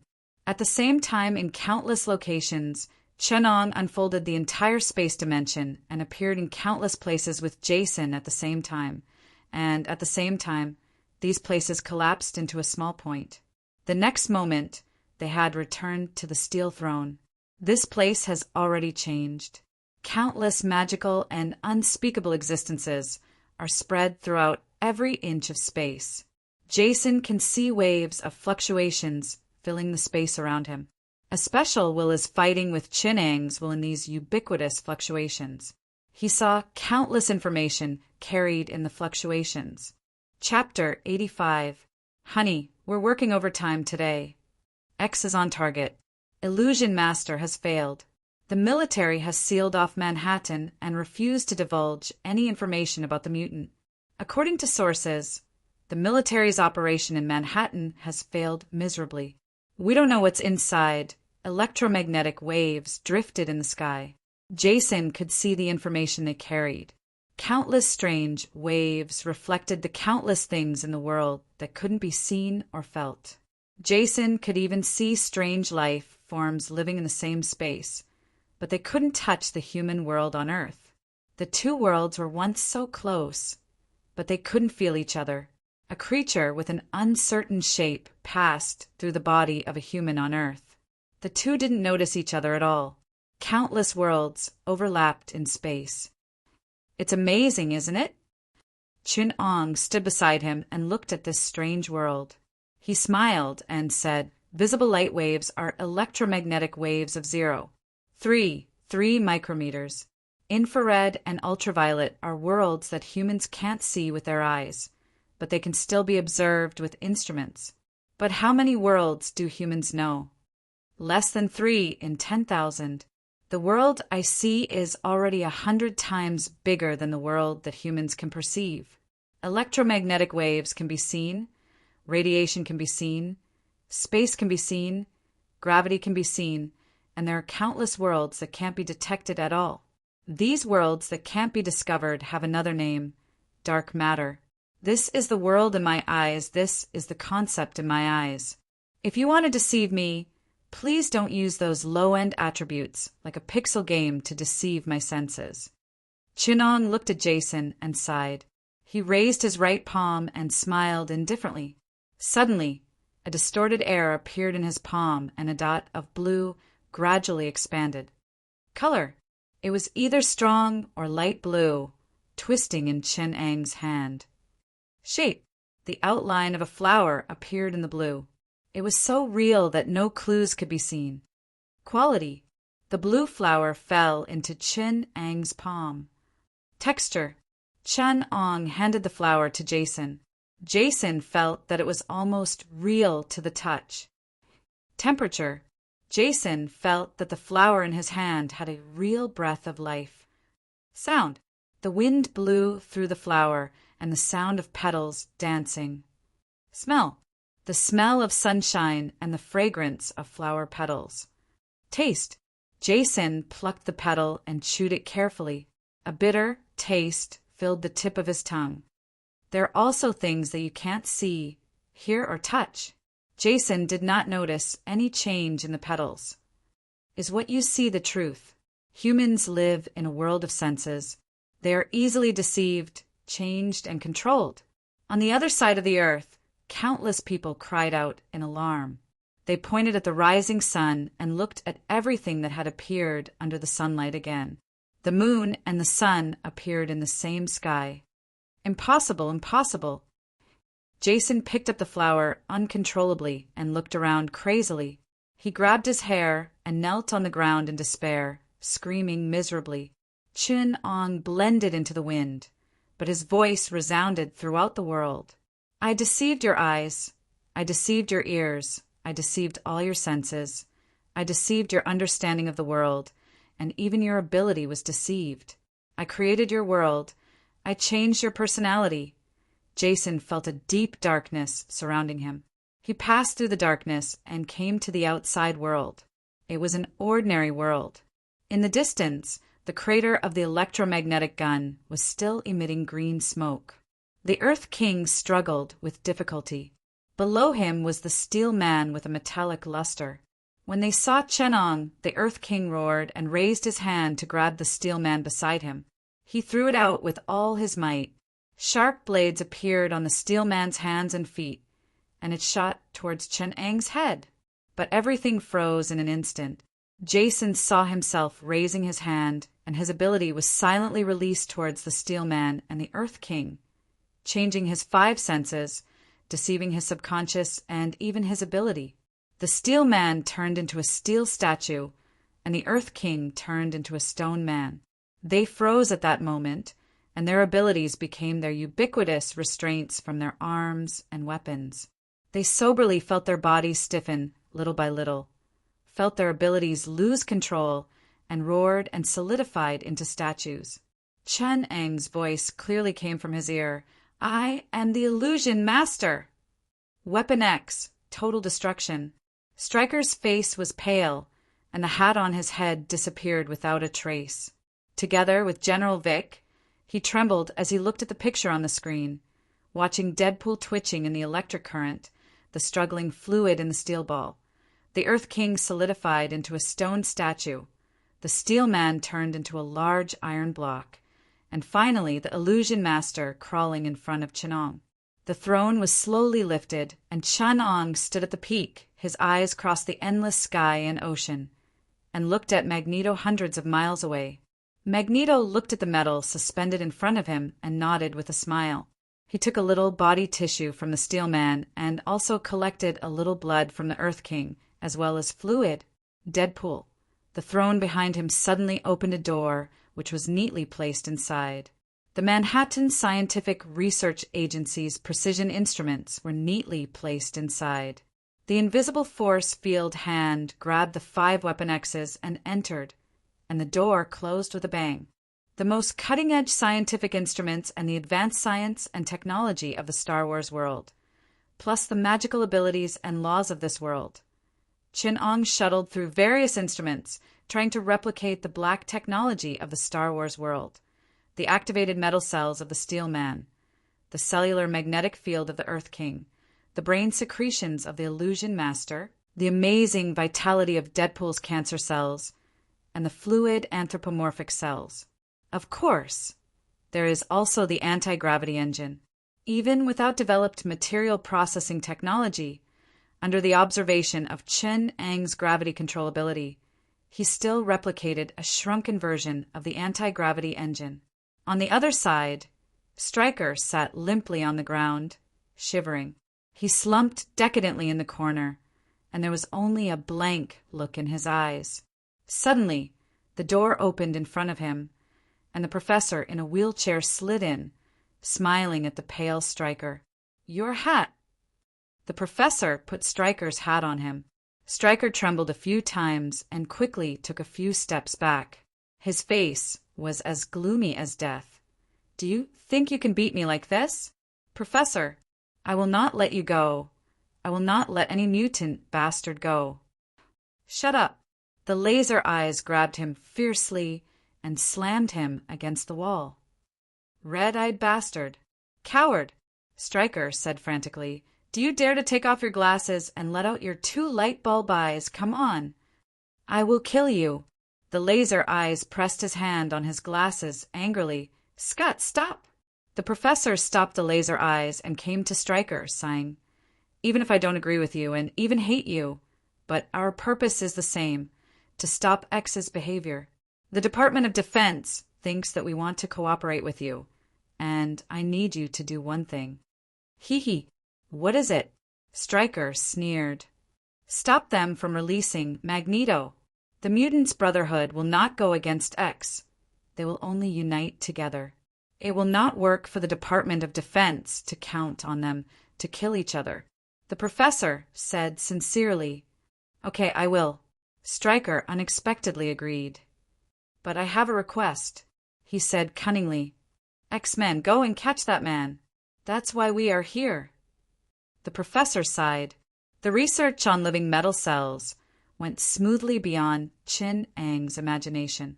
The knowledge and technology of nanometal robots, metal viruses, and iron-based cosmic life of the Star Wars world were used by Chin-Ang to transform this metal cell. A little silver-gray metal life appeared under Chin-Ang's test bench. Behind him, there were countless test benches working under the control of the gravitational force field. 5 Weapons X were sent to the injection table, and the red evolution serum was pushed into their bodies little by little. Chin-Ang, who controlled their personalities, did not care and allowed them to evolve their abilities. Professor X looked at the laboratory in front of him that was bustling with people again and sensed that Magneto's brainwaves had reappeared in New York, and he couldn't help but sigh deeply. In Chin-Ang's heart, a sentence suddenly appeared. I promise to cooperate with you. You won't regret it. Chapter 86. On the experiment table, 5-weapon XS waited for the injection of the evolution potion. Evolution and longevity were the 2 miracles of the blood orchid. The genes of the Titan serpents showed that they had lived for a long time. Each of them was more than 200 years old, and there were even pythons that had lived for thousands of years. But what Chin-Ang paid more attention to was the atavism of their genes. The genes in their bodies were extremely close to their ancestor, the Titan serpent. This discovery directly promoted Chin-Ang's further research on the blood orchid. The effect of the blood orchid potion in alleviating aging lay in its unique effect on human genes, the optimization and recombination of excess genes. Chin-Ang discovered the secret and developed the potion in 2 directions. On the one hand, the development of the longevity potion, and on the other hand, the development of gene optimization. This was the follow-up series of the blood orchid potion, the longevity potion, and the evolution potion. This blood-red solution was exceptionally precious because it required the natural ingredients of the blood orchid. If the longevity potion was the gentle development of the blood orchid's medicinal properties, then the evolution potion was the complexity and maximization of the blood orchid's gene optimization and change effect. The giant serpent might be able to atavism, but Chin-Ang did not want to be an ape-man. The evolution potion was extremely complex, full of unknown and uncontrollable changes. It must be thoroughly studied and controlled in order to be used in a controllable manner. The path of evolution of other creatures was an unknown gamble. Change, then filter, eliminate, or adapt. This was the path of evolution. With the cruelest natural selection, the winner in unknown changes was selected. Nature was like this. Natural selection created all kinds of extremely perfect creatures, including great existences like humans. However, in the invisible place, cruel elimination was also happening. The bones of Homo sapiens, Homo habilis, and other eliminated people could only be in museums for people to visit. The evolution potion was natural selection, bloody cruelty, and directness. This was the path of evolution, but this was not Chin-Ang's path. He did not like to leave all choices to nature. He was more willing to learn, research, and explore the mysteries of genes and evolution. In the intricate and astronomical genetic code of humans, he wanted to find its laws and secrets behind it. He was a Taoist, and his path was to study and research. That was why he injected the evolutionary elixir and used his powerful control over his body in an overclocked state to control this process. His genes, changes, and recombination were restricted by him. He was like a beginner qi cultivator who only followed his body to do the most basic breathing and sensing. Chun-Ong used his gentle inner force to influence the life force origin and slowly walked along the path that the predecessors had walked. The transformation of qi to the source of life, coupled with the optimization of the evolution potion, could be said to be astonishing progress. However, the mutation and mutation of the original genes of the evolution potion seemed unbearably slow. The only esperability, gravity control, was more of a product of the development of the brain, while the genes only provided a powerful body to carry it. Chun-Ang's body had super speed, super strength, and super senses, but it was only limited to the limit of a living creature. It was not a very excellent evolution ability, and compared to the temperature control, environment adaptation, and telepathy of the experimental evolvers, it seemed a little backward and clumsy. But everything was just the beginning. The basic physiological optimization was only the first step of evolution. Chun-Ang's path of deciphering and researching human genes, the astronomical genetic code, was like a peerless martial art, and only when it was deciphered step by step could Chun-Ong embark on the path of evolution that was suitable for him, the path of cultivation. X-Men, the X-gene, Esper abilities and technology, physics and biology, the extremely fragile laws of physics and the energy space, the world that could be easily moved, the laws that were extremely loose for Esper abilities, and the mysterious mutated genes. This was a world of Esper abilities and evolution, a treasure land for Chun-Ang's advanced physics and genetic research. The blood-red evolution serum disappeared bit by bit inside the steel man's body. The metallic skin on his skin began to tremble violently like water ripples, squirming and trembling. In his body, a transformation that was reborn was happening intensely. The genetic chromosomes in the cell nucleus suddenly collapsed, and under the effect of the serum, they were rapidly recombined. Some redundant and useless genes underwent obvious changes and mutations during this recombination, and some brand new gene fragments began to play a role. Chun-Ong controlled the experiment platform, providing nutrients and metal materials to the steel man, promoting the stable and continuous occurrence of this transformation. War was raging inside the steel man's body. The cells that were undergoing complex changes were constantly recombining the genes, increasing in value and strengthening madly. The surface of the steel man's body swelled visibly, and crimson heat seeped out from the cracks in his skin. The surrounding metal quickly melted and entered his body. Some of the cell nuclei had different metal components combined to form brand new metal cells. New alloys that could make people go crazy were born in the steel man's body, and then they were rapidly eliminated. Many brand new alloy cells with physical properties that could make material scientists go crazy were rapidly eliminated, leaving only the metals that were most suitable for the human body. Countless metal cells were born, evolved, and eliminated. All kinds of incredible black materials rapidly appeared and rapidly disappeared.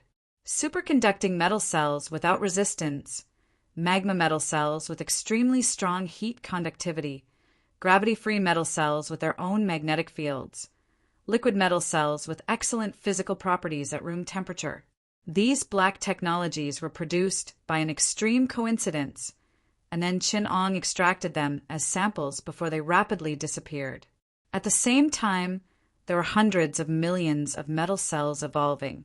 Most of them were ordinary trash, but in this extremely large sample, there were still many miracles in material science, and every single one of them had the potential to change human technology. but they were still silently dying. Only Chinong had recorded their properties and genes, preserving these precious samples. The miracle produced by the evolution potion combined with the X-gene ability was something that even Chinong could not replicate again. The evolution potion was like a key that opened the treasure trove of wealth on the mutants. Chinong had obtained a lot of precious data from the research on the evolution of the Steel Man alone. There were surprising discoveries about the mutation of the human body, the steel esper ability, the X-gene, and alloy materials. Among them, the one that delighted Chinong the most was the research on the solidification of metal cells. This kind of iron-based life form had both the attributes of a technological creation and a life form. It had endless potential. The Steel Man was like a science and technology book. Chinong quickly flipped through the content about metal and life, peeking at all the mysteries of his ability. Chinong did not even need to research to find hundreds of ways to deconstruct him. From then on, the Steel Man's ability was no longer a secret to him. He only needed a specific oxidizer to turn the Steel Man into rust slag. Time flew by quickly. Chinong had long forgotten his joke of destroying the world and devoted himself wholeheartedly to his research. In the Star Wars world, humans built furnaces on white dwarfs, using magnetic fields and gravity to melt metal materials. They even created metal products deep in the stars. Tens of thousands of alien races created countless materials with excellent properties, metals with special physical properties, and there were all kinds of magical metal creatures in the universe. Chinong had even dissected an iron-based life form with his own hands. However, the world where the laws of physics were relatively rigorous was far less crazy than this world. Chinong marveled as he looked at the wriggling metal under his hand, displaying all kinds of incredible abilities. Some abilities even subverted the basic laws of physics, just like Wolverine's resilience that ignored the conservation of mass, and Iceman's ice-making ability that ignored the conservation of energy. What a crazy world, Chinong said in surprise. In the world before Chinong traveled, humans were lucky enough to peek into a corner of the microscopic world and marveled at the various dazzling wonders in it. The uncertainty principle, electron warp, the observer effect, and the laws of the macroscopic world collapsed here. All the laws of time, space, and determinism were destroyed beyond recognition. However, no matter how strange the microscopic world was, there was an invisible barrier that caused the laws of the microscopic world to collapse in the macroscopic world. From the microscopic to reality, and from reality to the macroscopic world, a change that humans did not understand made the barrier between them like a natural moat. The X-Men world, this natural moat, collapsed. The laws of the microscopic world could break through the barrier and act on the macroscopic world. Atomic collapse, telepathy, space-time travel, electromagnetic effect, space warp, and all kinds of special abilities in line with the microscopic world, but not in line with the principles of reality, acted on the real world, which made Chinong puzzled. The laws of the microscopic and macroscopic world were intertwined in the real world. Therefore, the laws of physics here were sparse and unusual. Even in the world of Endless, there were only 5 pounds of psychokinesis, but in the X-Men world, it was increased by up to 2,000 times. Chapter 87. A drop of silver metal liquid fell in front of Chinong's eyes, followed by the second drop, the third drop, and so on. Countless drops of liquid metal gathered together and wriggled, forming a human-shaped skeleton. Densely packed metal threads spread along the skeleton. A few seconds later, an intricate and complete robot appeared in front of Chinong. Chinong frowned as he looked at the result that was enough to shock the world. Liquid metal robots have high requirements for energy and lack the ability to replicate themselves.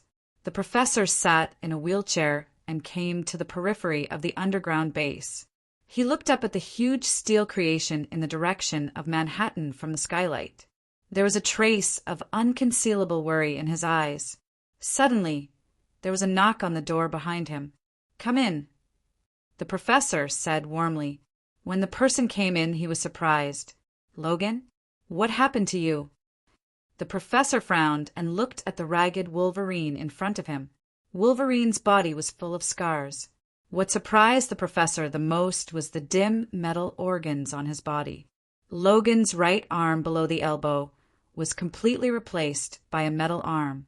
The professor couldn't imagine what made Logan, who had a strong and almost immortal recovery ability, suffer such a serious injury and can't recover. Logan took the cigar out of his mouth and looked at the professor with a smile. "You have become younger." He waved his right hand carelessly. "This is not an injury. I voluntarily transformed into this. As for why, you can enter my brain and have a look." "You know, Logan, I won't enter any of your brains." The professor sighed. "People have free will. I will not invade anyone's privacy if it is not necessary. Now is the time when it is necessary." Logan leaned over and looked at the professor with a trace of sadness in his eyes. "It was the future you who asked me to come over. Take a look." The professor sank into Logan's spiritual sea. He was surprised to see himself and Magneto standing side by side on a crimson wasteland. Behind them were countless robots, mutants, and humans, fighting side by side like brothers. But the professor was not in the mood to rejoice because his brothers and sisters were falling. Blood and slaughter, steel and flesh, humans with metal prosthetics, together with the mutants, fought against the tide of robots. Those robots controlled their abilities and slaughtered the humans. "Logan, only you can break through the barrier of time and space. Shadowcat will open a space-time tunnel for you. Go back to the past and stop all this from happening," Magneto said hoarsely. After saying this, the old friend closed his eyes. The professor saw himself in front of Logan and left a sentence in his mind. "Trust him. You came from the future. Logan." The professor closed his eyes tiredly. "What happened? Why don't you take a look for yourself?" Logan laughed nonchalantly. "Because I trust you." The professor sighed and said, "The future me doesn't want me to see your memories. He must have his reasons. Tell me, what happened?" "After the apocalypse came, it brought great changes to the world. Our government is afraid of his power. In order to fight against him, an old plan was restarted. They began to develop a weapon against the mutants, the Sentinel robot." Logan took out another cigar, sat on the stool, and puffed out a cloud of smoke. "Apocalypse? Is it him?" The professor looked at the steel throne in the distance and sighed. "Yes, because he brought 5 things to this world. Plague, war, death, famine, and of course the apocalypse. That's why people call him Apocalypse." Logan's tone was very complicated, and the professor could hear something unusual in it. "But the apocalypse seems to have been brought by the Sentinel robot. What happened in that world? Why did the Sentinel robot go out of control? They seem to be slaughtering all humans, not just the mutants," the professor said sadly. "The Sentinels couldn't do anything to the apocalypse and were easily turned into scrap metal. However, in order to strengthen the power of the Sentinels, the Department of Defense carried out a secret operation. They captured the Demon Woman and used the research results of Weapon X to transplant abilities onto the Sentinels. They established the mutant gene bank and produced robots with different abilities." Logan sighed. The professor looked at him silently, his eyes filled with sorrow. "In the end, after the establishment of the gene bank, the apocalypse attacked there and plundered all the genes. The Department of Defense tried to develop a more powerful Sentinel robot, but they lost control of the robot. The Sentinels began to slaughter the mutants, even the carriers of Gene X, and then all humans." Logan said this and suddenly showed a very sarcastic smile. "This is actually a joke. We all know that the Department of Defense did not lose control of the Sentinels. They led the massacre of the mutants until the Sentinels really went out of control. Humans created superhuman intelligence and then were replaced by superhuman intelligence. This is the Superman upheaval." At the same time, on the other side, Chin Ong stared at the metal liquid in front of him. A drop of liquid dripped on the ground and then quickly replicated and multiplied on the steel. They piled up into various machines, absorbing energy from the surrounding electromagnetic field. Like a virus, they self-replicated and spread. Chun Ong recorded all kinds of technological information in the form of genetic code in the steel life. They replicated all kinds of technology and even researched and developed the technological genes in their bodies.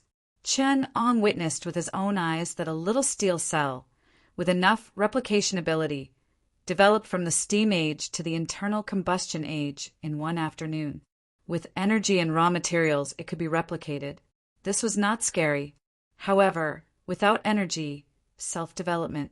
Without raw materials, self-development. With science to deal with everything. In the case of Chun Ong cutting off the energy supply, the steel cell could evolve into solar panels and hydroelectric generators. This was an extremely terrifying thing. This very strong biological metal life had been destroyed by Chun Ong, leaving only a few samples for storage. Humans and mutants united like a real family.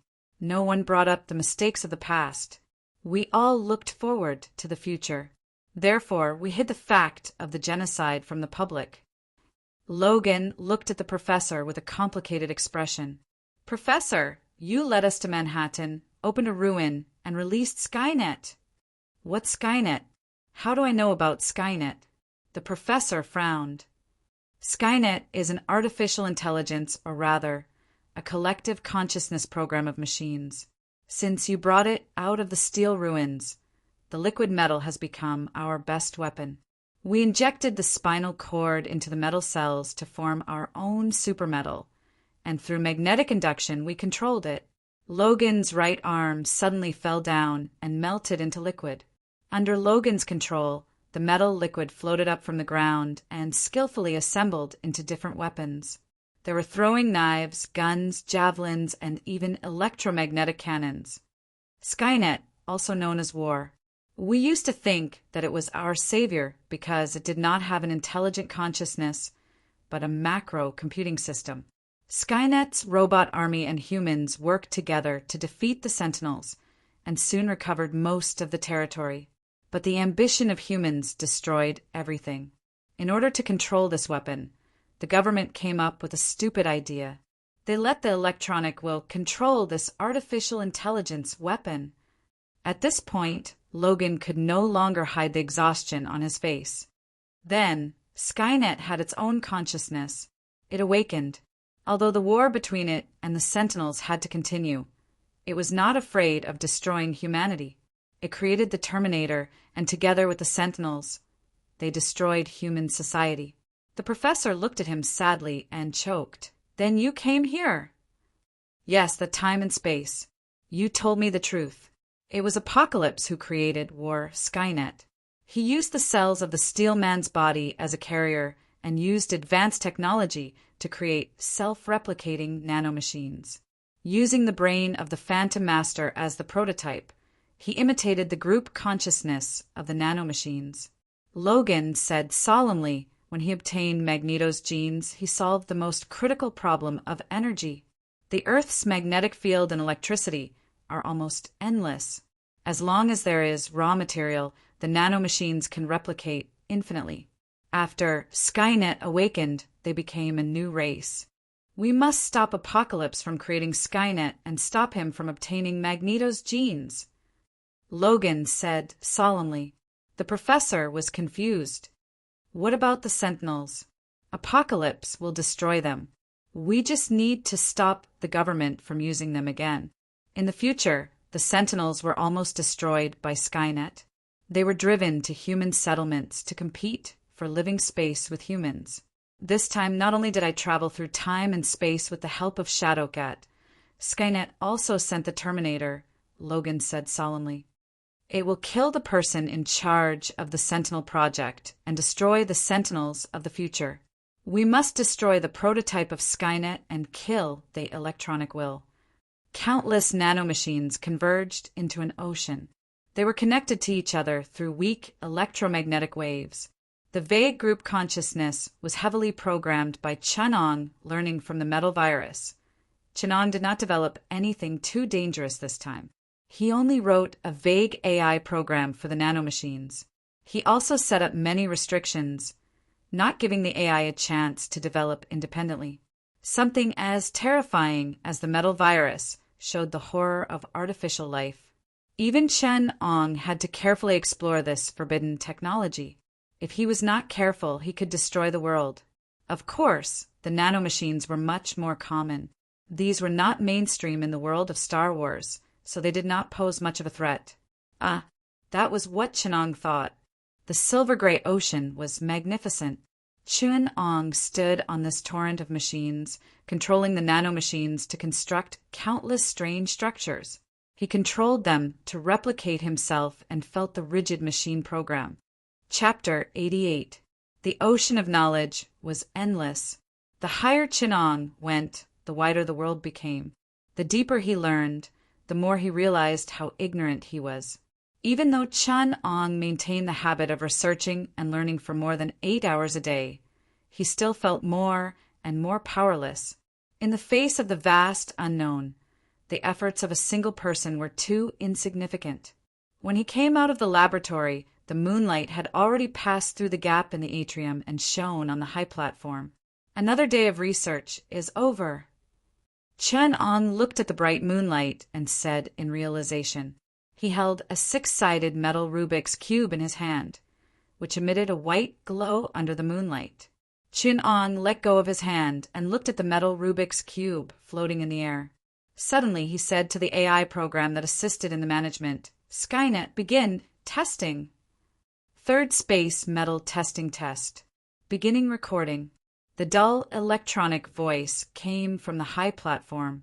Several lasers were shot from all directions, forming a small laser screen that shrouded the metal Rubik's Cube. Chen Ong gently tapped the front of the Rubik's Cube, and it began to spin on its own. Amid the mechanical sounds, the Rubik's Cube's modules increased bit by bit. In a short while, it had expanded to dozens of times its original size. The original 64 small modules of 4 horizontal and 4 vertical quickly split into 16 horizontal and 16 vertical Rubik's Cubes of the same size. The volume of the Rubik's Cube increased by 64 times. The Rubik's Cube did not stop spinning. It began to spread out rapidly, and each small module disintegrated rapidly. Countless small modules were arranged and combined continuously. In midair, the outline of a floating positron cannon gradually formed. The huge cannon was the size of a house, and it took up more than half of the platform. Its smooth metal surface and delicate mechanical structure made it hard to believe that this was once a palm-sized Rubik's Cube in Chen Eng's hand. Space metal module. Structure of floating positron cannon type 1. Maximum space expansion ratio is 1/100,000. Design parameters are met. Do you want to charge the positron cannon? Skynet asked rigidly. No. Chen Ong put away the spatial metal module. The huge module was quickly compressed into its original shape, and Chen Ong put it back into his palm. The development of space metal was very successful. In fact, even Chen Ong did not expect it to go so smoothly.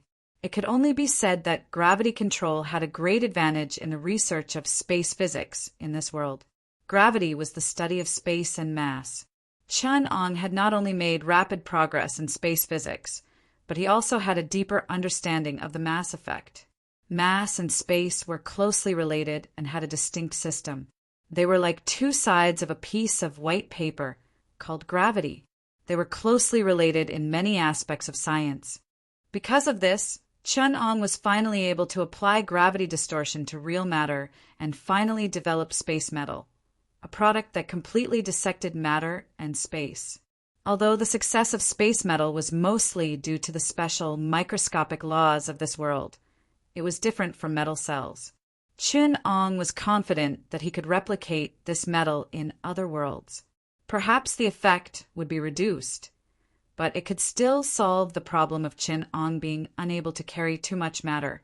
During the process of Chin-Ang's transmigration, the huge changes in space could almost destroy all spatial items. Only matter could be protected by his transmigration ability and pass through the tunnel. Space metal was developed based on this reason. When he walked to the door, Chin-Ang saw Death's attendant wandering around. He had already taken off his mask, and Chin-Ang unstitched his mouth. He looked like a heroic young man. "Boss, you look like you had a good night. Did you create a cyborg for yourself? I know you can do it. Wade, if you don't want me to be like your former boss, you'd better lower your sense of humor." Chin-Ang's face was calm. He looked at the Manhattan River under the moonlight and watched the full moon rise high. The silver river slowly flowed to the sea, and his temperament became more and more ethereal. He heard Wade's witty words and warned him without turning his head. When Wade heard what he said, it was as if it came from the infinite sky. Wade stared at Chin-Ang with wide eyes, as if he wanted to find something. But he eventually gave up in frustration because he could no longer see Chin-Ang clearly. Chin-Ang seemed to be shrouded in moonlight, and there was a layer of white fog around him. "How are the cancer cells?" Chin-Ang tilted his head and looked at him. Wade grinned and said, "I don't think I've ever felt so good. You know, I've been dreaming about how handsome I am these days." He narcissistically admired the smooth metal wall for a long time and said obsessively, "It's this handsome. I feel like I'm a little more handsome after I've recovered from my illness. I once swore that if someone saved my face, I would treat the world well and treat everyone a little better." Wade said seriously, "Boss, I'll be working under you in the future. Please make sure that I'm healthy. Please love your employees as you love yourself. I don't keep idle people. Tell me what you can do." Chin-Ang looked at him. "I only know how to kill, boss," Wade said solemnly. Chin-Ang looked at him for a while and sighed in disappointment. "You're still a warrior. It sounds amazing, but unfortunately, if that's all you have, you'll be fired. I don't lack trash that can only kill people here." As if to prove Chin-Ang's words behind him, the Skynet robots quickly reassembled, and dozens of liquid robots carrying ray guns appeared in front of Wade. The ferocious war weapons reflected the cold light of metal. They were born to kill. Deadpool swallowed a mouthful of saliva and said with a smile, "I can see it! I can see it! Can you tell them to stay away from me? They make me feel a little uncomfortable."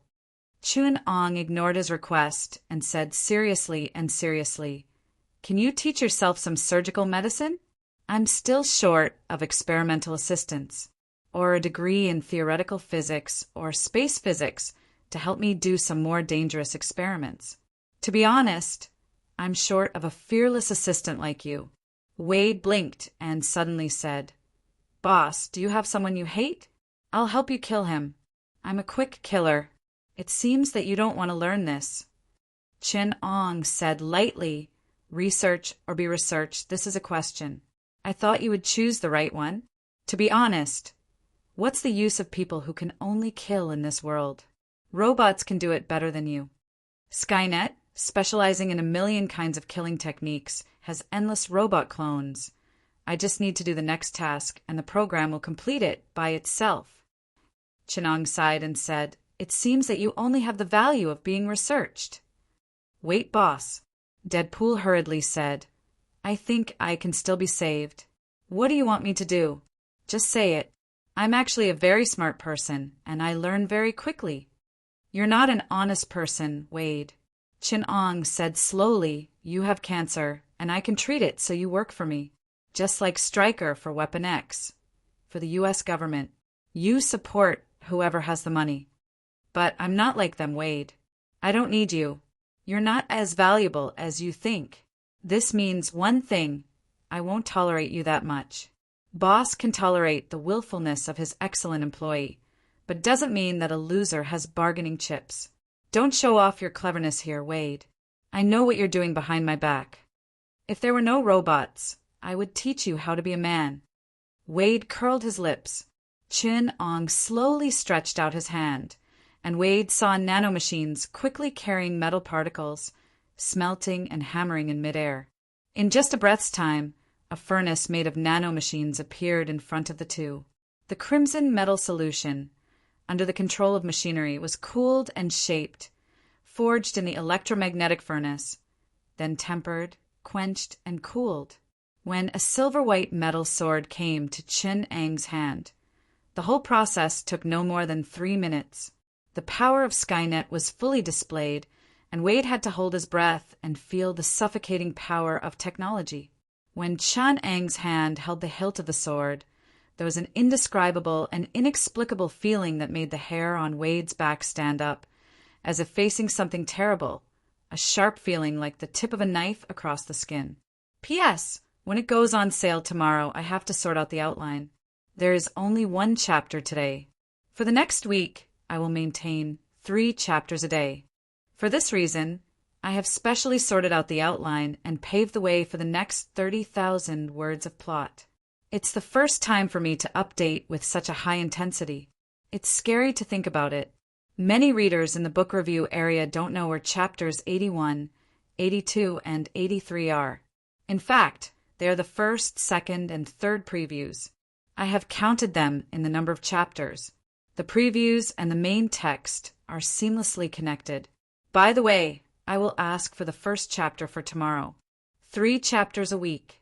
Although it may not be as refreshing as some books, 5 chapters and 10 chapters, it's already vomiting blood for me.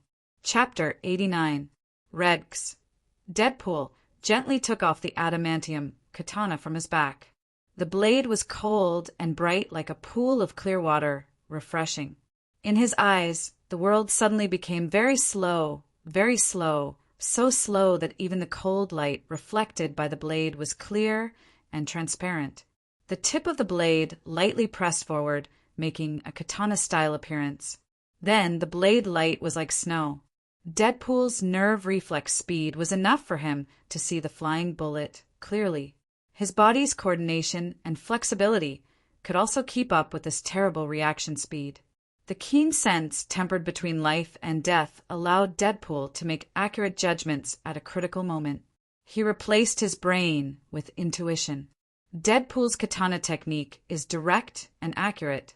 He abandoned all changes of martial arts and dragged the opponent into a rapid battle with a super sense of time. Under the speed, all skills are empty words. But intuition is intuition. Skills are skills.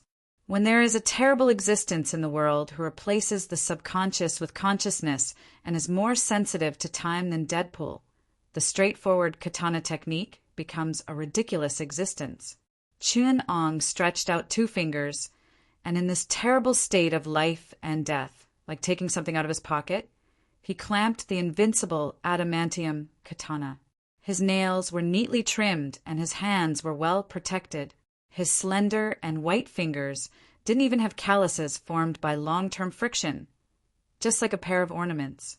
Deadpool also secretly laughed at these hands because they grew on the body of a weak gigolo.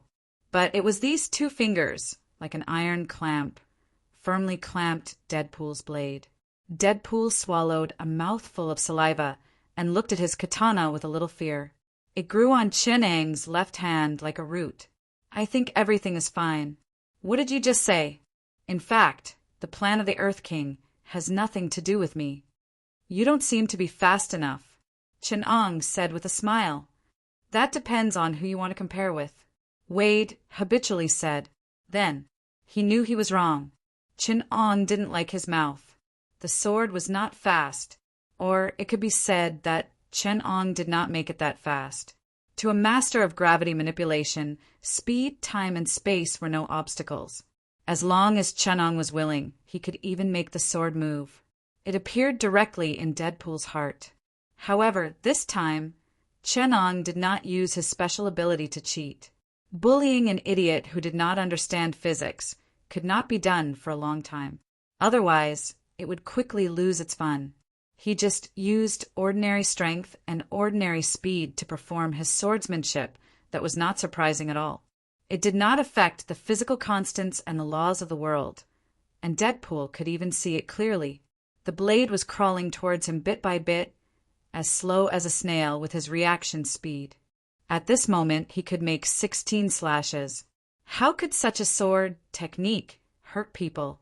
When Deadpool saw the blood on his neck fluttering like a flag, his heart was still full of confusion. The blade had already passed through his throat. He was powerless and couldn't even avoid this slow blade.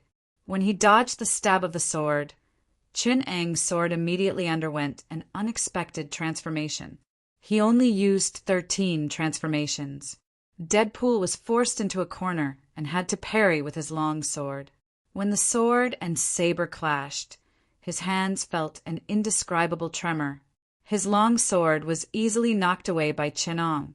A hidden destructive force disrupted Deadpool's coordination ability. He could even feel that his internal organs had been shaken out of insignificant damage, destroying his mobility, and it took time to recover.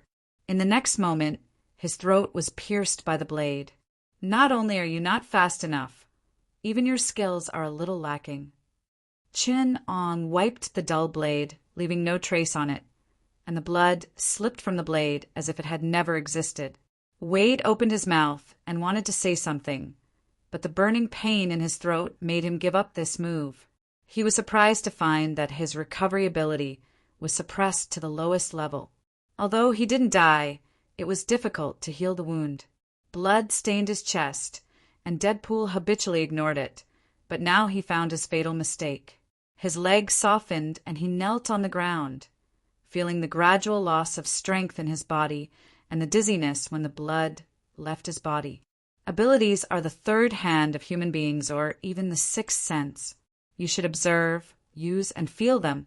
Humans use their hands to create tools, not to pick up stones and wave them. Such a simple and extremely easy to crack application is like a child playing house. Your abilities are no longer a secret in front of me. Chun-Eng stood in front of Wade solemnly, controlling the nanorobots to repair Wade's wound, and sighed. The same ability can't be used a second time in front of scientists, because after we study it clearly, that kind of thing has no secrets. You need to develop a new, unique skill.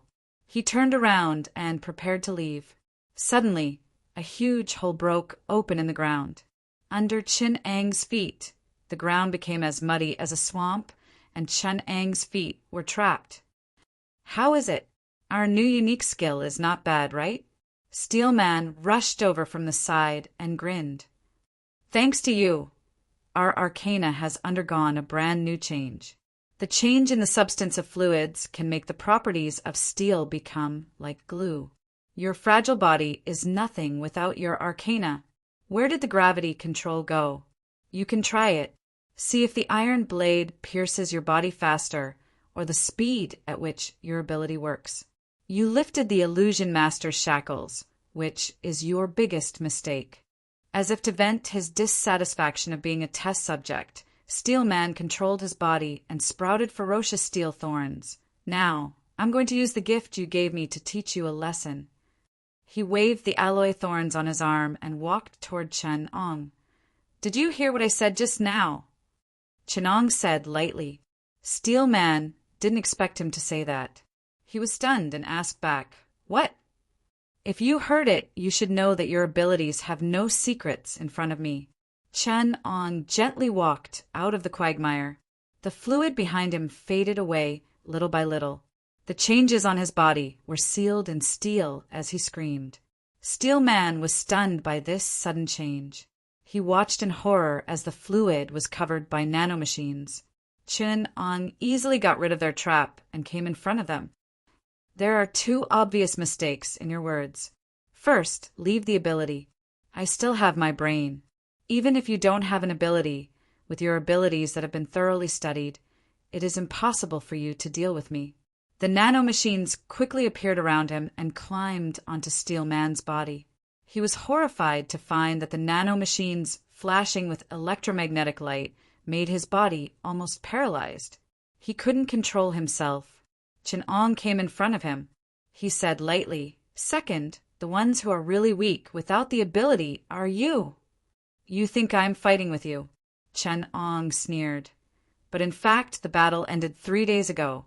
Exploring the unknown, studying the law of your abilities, and exploring the mysteries of your abilities. In science, I and your abilities are engaged in a battle full of unknown possibilities.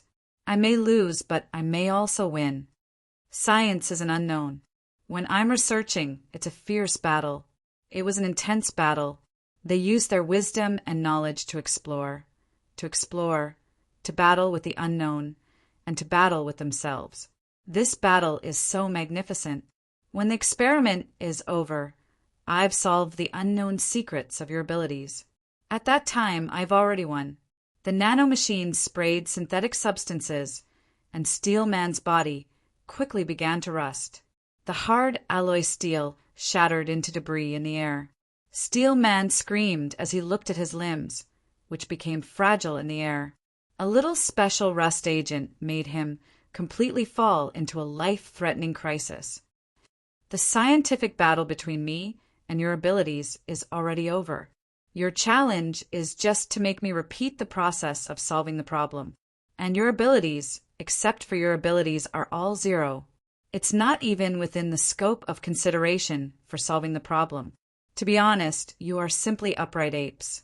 If a monkey were to come, the abilities given to them would not be too bad. Steel Man's face turned ashen.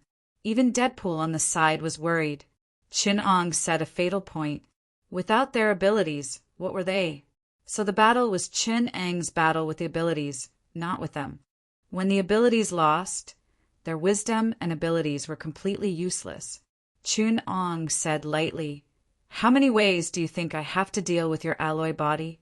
Oxidation, rust, electromagnetism, metal-eating bacteria. A solved problem can be solved again. There can be many answers. This is purely physical work. I take action and then you lose. You didn't even give me an unknown variable." Chin Ong stepped aside, revealing Earth King sealed in concrete. He came to Steel Man and let the nanomachines repair his body.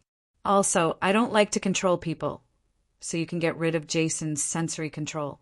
I think the wisdom of human beings will let you give me different surprises, not like robots. I don't lack powerful subordinates.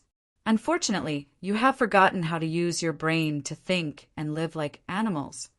The curiosity of the unknown, the courage and wisdom to explore the unknown, is what separates humans from other animals. Chan Ong walked out and let the robots send them back to the laboratory. He didn't have any expectations for Earth King and the others. Without enough wisdom and knowledge, they couldn't even understand their own strength, like a child waving a sledgehammer. When Chin Ong removed the sledgehammer, they were useless like trash. Chin Ong didn't even care about controlling such people, because they wouldn't improve even if he did it 100 times. After thoroughly studying their abilities, they were only worth as experiment subjects to Chin Ong gave them a chance to show their abilities as warriors. Unfortunately, they didn't use their brains. In the end, this group of experiment subjects only had the fate of being experimented on. They thought that their failure was accidental, but they didn't know that. The same problem couldn't stump a scientist twice. To be continued. P.S. This is the first chapter of the third watch. Next is a week of explosive time. Everyone, quickly throw your monthly tickets to me to replenish your stamina and inspiration. The support of the readers is my inexhaustible motivation. Thank you to everyone who has been with me. Thank you for continuing to walk with me. Chapter 90. Redx, Deadpool took the 2 adamantium alloy knives and set off. After the modulation of the evolution potion, there are not many places that can stop the elusive Deadpool. Skynet's nanomachines will assist him in completing the tasks assigned by Chan Ong Sir. Jason bowed humbly, Chin Ong nodded, and he came in carefully. After some training, the Phantom Master was very clear about his position. Even his mental illness was improved under Chin Ang's destruction. Now, together with Deadpool, he has become Chin Ang's right-hand man, which is very different from the other 3 experimental subjects. Of course, the so-called right-hand man is only Jason himself. Chin Ong, who has Skynet, does not think that he is short of action talents. He just doesn't want Skynet to be exposed to the world too early, so he accepted these 2 errand boys. You guys work on this mission together. Chun Ong was busy with the experiment in his hand and ordered casually, "I will fully support Deadpool's mission." Jason replied cautiously, "No, if he can't even get back in adamantium, he doesn't need to come back." Chun Ong said indifferently. He raised his head and looked at Jason. "When Deadpool comes back, you will go with him and say hello to the White House. Pay attention. Don't scare our president, the target. Just shave off his hair."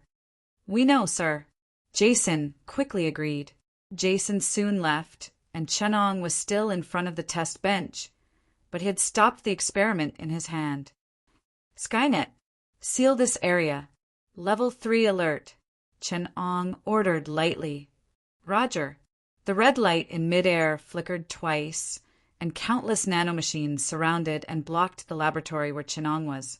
Countless liquid-like robots formed a huge secret room, and an old man in a wheelchair appeared opposite Chun Ong and nodded to Chun Ong. Chun Ong knew that the professor was still dozens of miles away, and this was just his consciousness projection.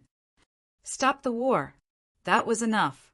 Not only did the war not alleviate the conflict between the mutated humans and humans, but it also aggravated the conflict in society. Is there any other way? The professor sighed. What is it? Continue to be a superhero and fight crime? But people would only remember the pain that the mutants had caused them.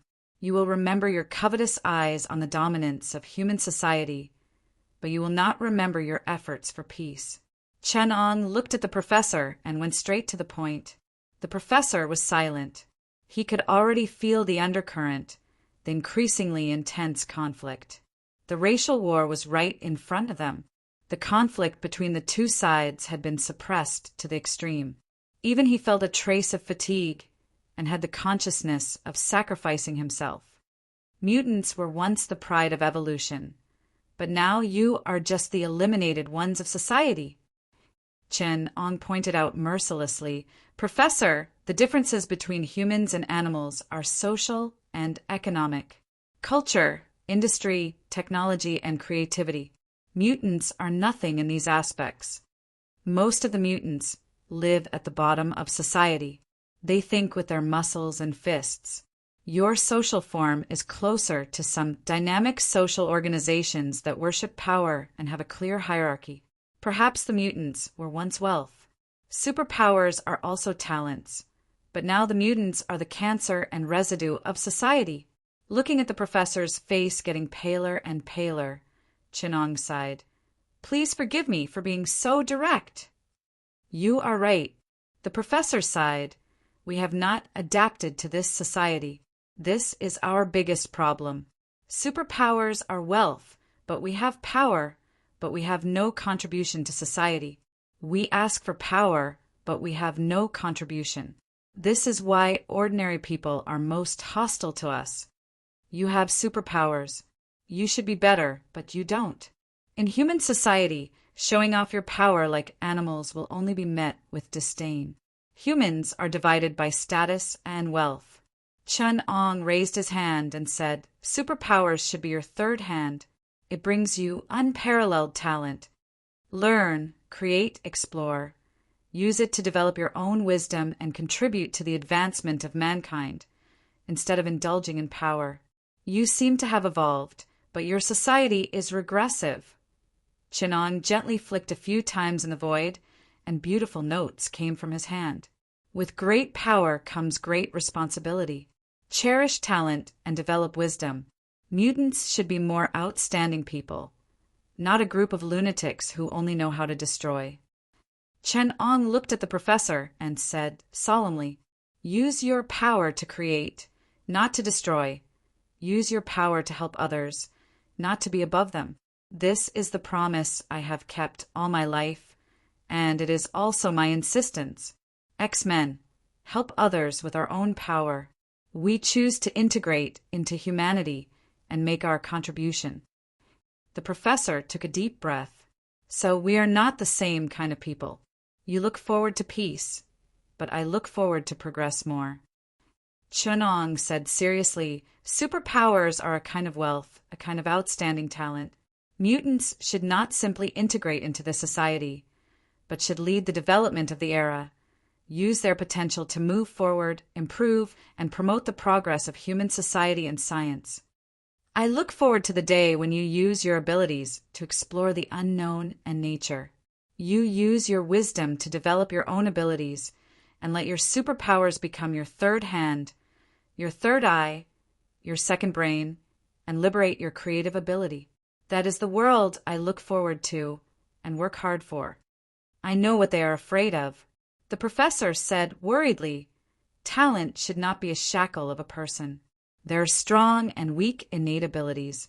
This difference in ability makes ordinary people fear us, worried that we will establish a social system above them, worried that we will use our superpowers to distinguish ranks and status. If we don't solve these things and blindly promote the progress of this society, it will only bring destruction. We don't have a second chance, the professor said excitedly. You mean the news brought back by Wolverine? Chun-Ong smiled and sat in front of the professor, crossing his hands and looking at him playfully. You know, the professor was surprised. Chun-Ong came to his ear and whispered, "Trust him." The professor turned around in shock and stood up. His virtual shadow abandoned the wheelchair and looked at Chun-Ong solemnly. After a long time, he sat down again. I always thought that this sentence was for me to trust Logan. But now I understand that this sentence should be for you. There has always been a doubt that has troubled me. Now I understand. You brought Logan back. The person who let him come here is not Phantom Cat. It is you. Oh, I would like to hear more. Chun-Ong spread his hands and motioned for him to continue. There is a problem with what Phantom Cat said. Let's not talk about the space-time barrier, but Logan's mind transmigrated. It is impossible for him to carry a liquid metal arm, unless someone gave him one, and that person can only be me. Chun-Ong admitted frankly. Yes, it was me who caused Logan's space-time travel. Gravity is an ability closely related to space-time. I found this possibility in the time vector, the possibility of the world's destruction. What is interesting is that you still haven't given up hope. The end of the world is not the result I want, so I helped you. You put the possibility of Logan's future into his brain. The professor said seriously, Skynet is real and everything in the future is real, but that is only a possibility. And it is the biggest possibility, so I want to change it. I think the idea of reversing the future is very good. Chun-Ong smiled. The liquid metal robot is an interesting change. I am just sharing it with you. In the future, it will solve the problem of the status of mutants and ordinary people. It can give ordinary people superpowers. The professor reacted sharply. Metal superpower cells, something that is being developed. It is very dangerous, but according to my speculation, after it is fused with human stem cells, it can simulate the X gene, Chun-Ong said lightly. So you want the Sentinel project to be carried out. You want to use the X gene pool of each country to decipher the secrets of the X gene. Develop this technology? The professor looked at Chun-Ong, and his eyes were serious. No, this is just a side project. I have a strong interest in scientific research and genetic code. Even without this, I will do this. Everything is for the sake of moving forward, Chun-Ong said lightly. You want the United States to feel strong pressure. When conventional weapons can't do anything, they can only choose the direction of the X gene.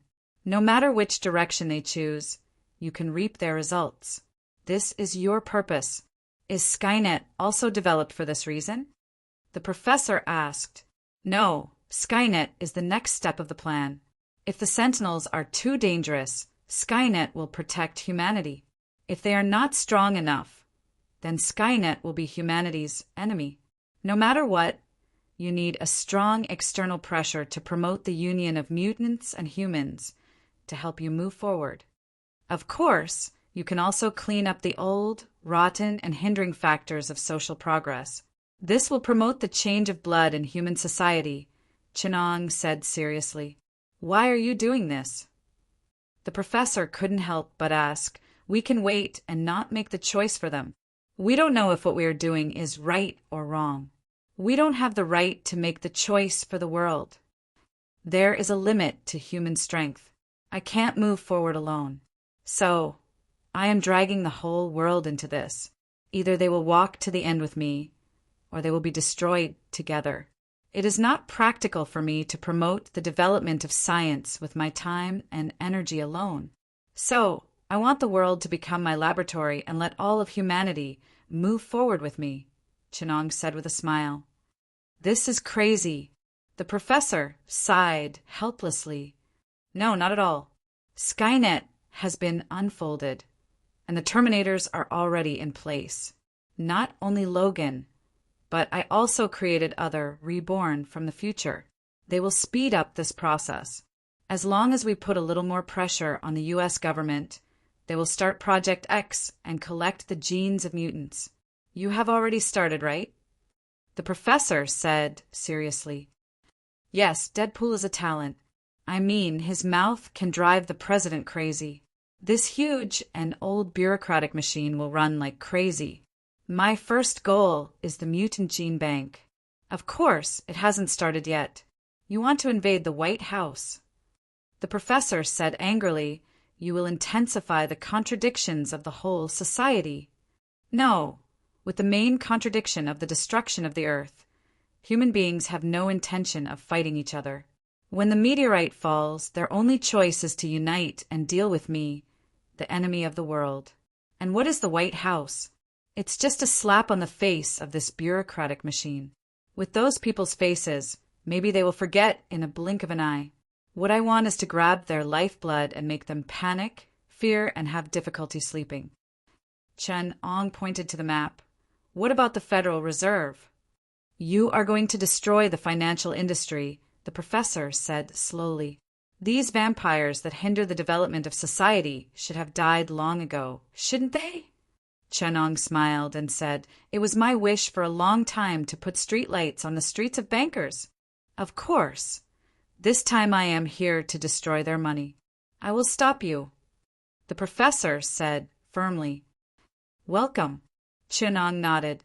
This time I will do it myself. The professor's shadow slowly dissipated. Chun-Ong knew that he and the professor had reached a certain tacit understanding. The professor would not agree with his ideas, but he would cooperate when appropriate. The journey of mankind should be the sea of stars. I will wait for you to move forward. Chun-Ong said to the air. He knew that the professor could hear it. To be continued. Chapter 91. Redx. At night, a Caucasian youth woke up from a nightmare. He sat on the bed and gasped for breath. He reached out his hands to touch his surroundings. The young man's hands and feet were restless as he impatiently pushed the bits and pieces on the table to the ground, causing them to crash into each other. He stumbled his way to the table lamp before turning it on in a panic. The bright light made the youth relax. Only then did he have the mood to look around. It would have been better if he didn't look. The moment he looked, the youth rolled off the bed and onto the floor. He shouted in shock, "Where is this? Isn't this my home from 30 years ago? Oh my God!" He hurriedly ran off the bed and went to the bathroom. When he saw himself in the mirror, he was stunned. "I'm Jean. This is me when I was young." Jean rushed out of the bathroom and went to the living room. He took out his phone and looked at the time. He covered his mouth and sat on the floor. He trembled as he held the phone. Tears flowed out. This is October 30th years ago. This month, the apocalypse came and turned Manhattan into ruins. This month, it was the beginning of all nightmares. This month, it was also the eve of war, the beginning of everything. This was a magnificent era. After the apocalypse came, the curtains of superpowers and science, robots and humans, war, iron and blood began in this month. Jean covered his mouth. He couldn't control his excitement. The Sentinel massacre hasn't started yet. Skynet is still quietly in Manhattan. I don't know if it has been born yet. The government's stupid actions haven't started yet. Everything still has a chance. As long as we can stop all of this, the future apocalypse won't happen. At this time, I'm just a carrier of the X gene. The future supermetal and liquid alloy technology hasn't been invented by the apocalypse.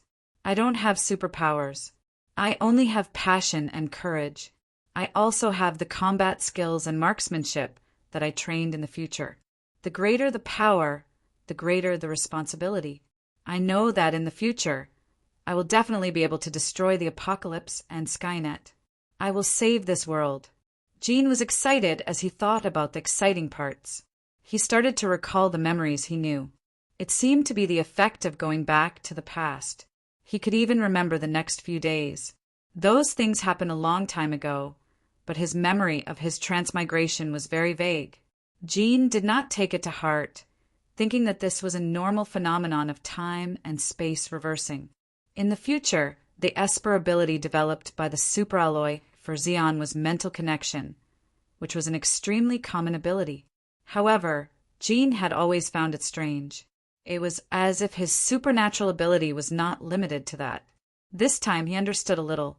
His supernatural ability should be the five senses synchronicity, which helped him transmit his memories and thoughts back to the past. Gene began to think and remember very seriously. Who is Apocalypse? No one knew. Where did he come from? No one knew. This man was like a mystery. Gene had only heard of his legend, the Apocalypse, the man who brought war, death, plague, and famine, the devil who gave humans Pandora's box. In Gene's awakening, after becoming a determined warrior, he disappeared, leaving behind only legends and, of course, Skynet. Thinking of Skynet, Xeon clenched his fists tightly. By now, Skynet should have been born.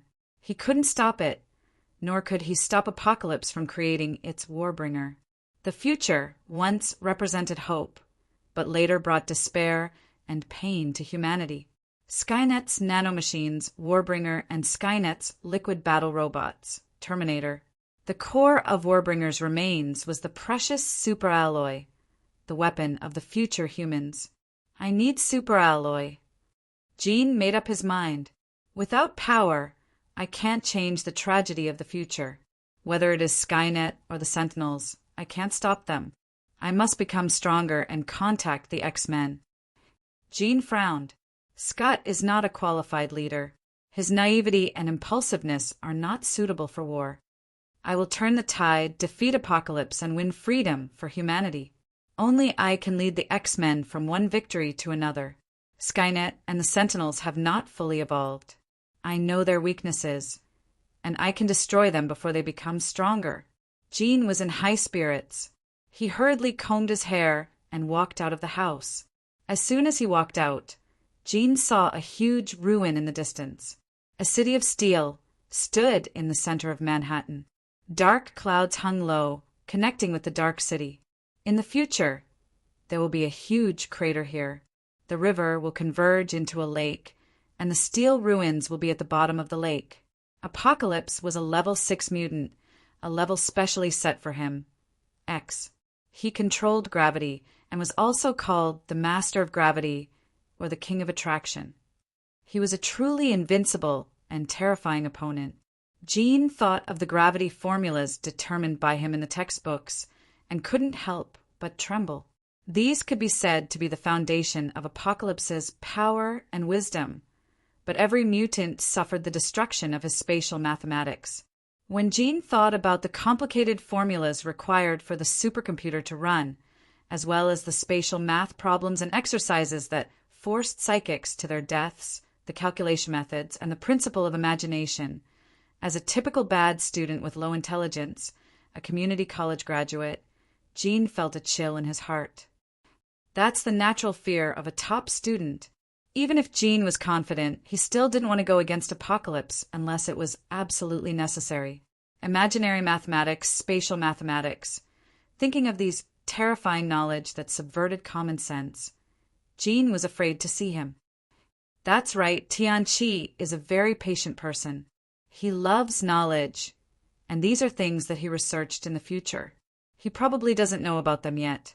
If I use these things, I should be able to exchange them for super metals.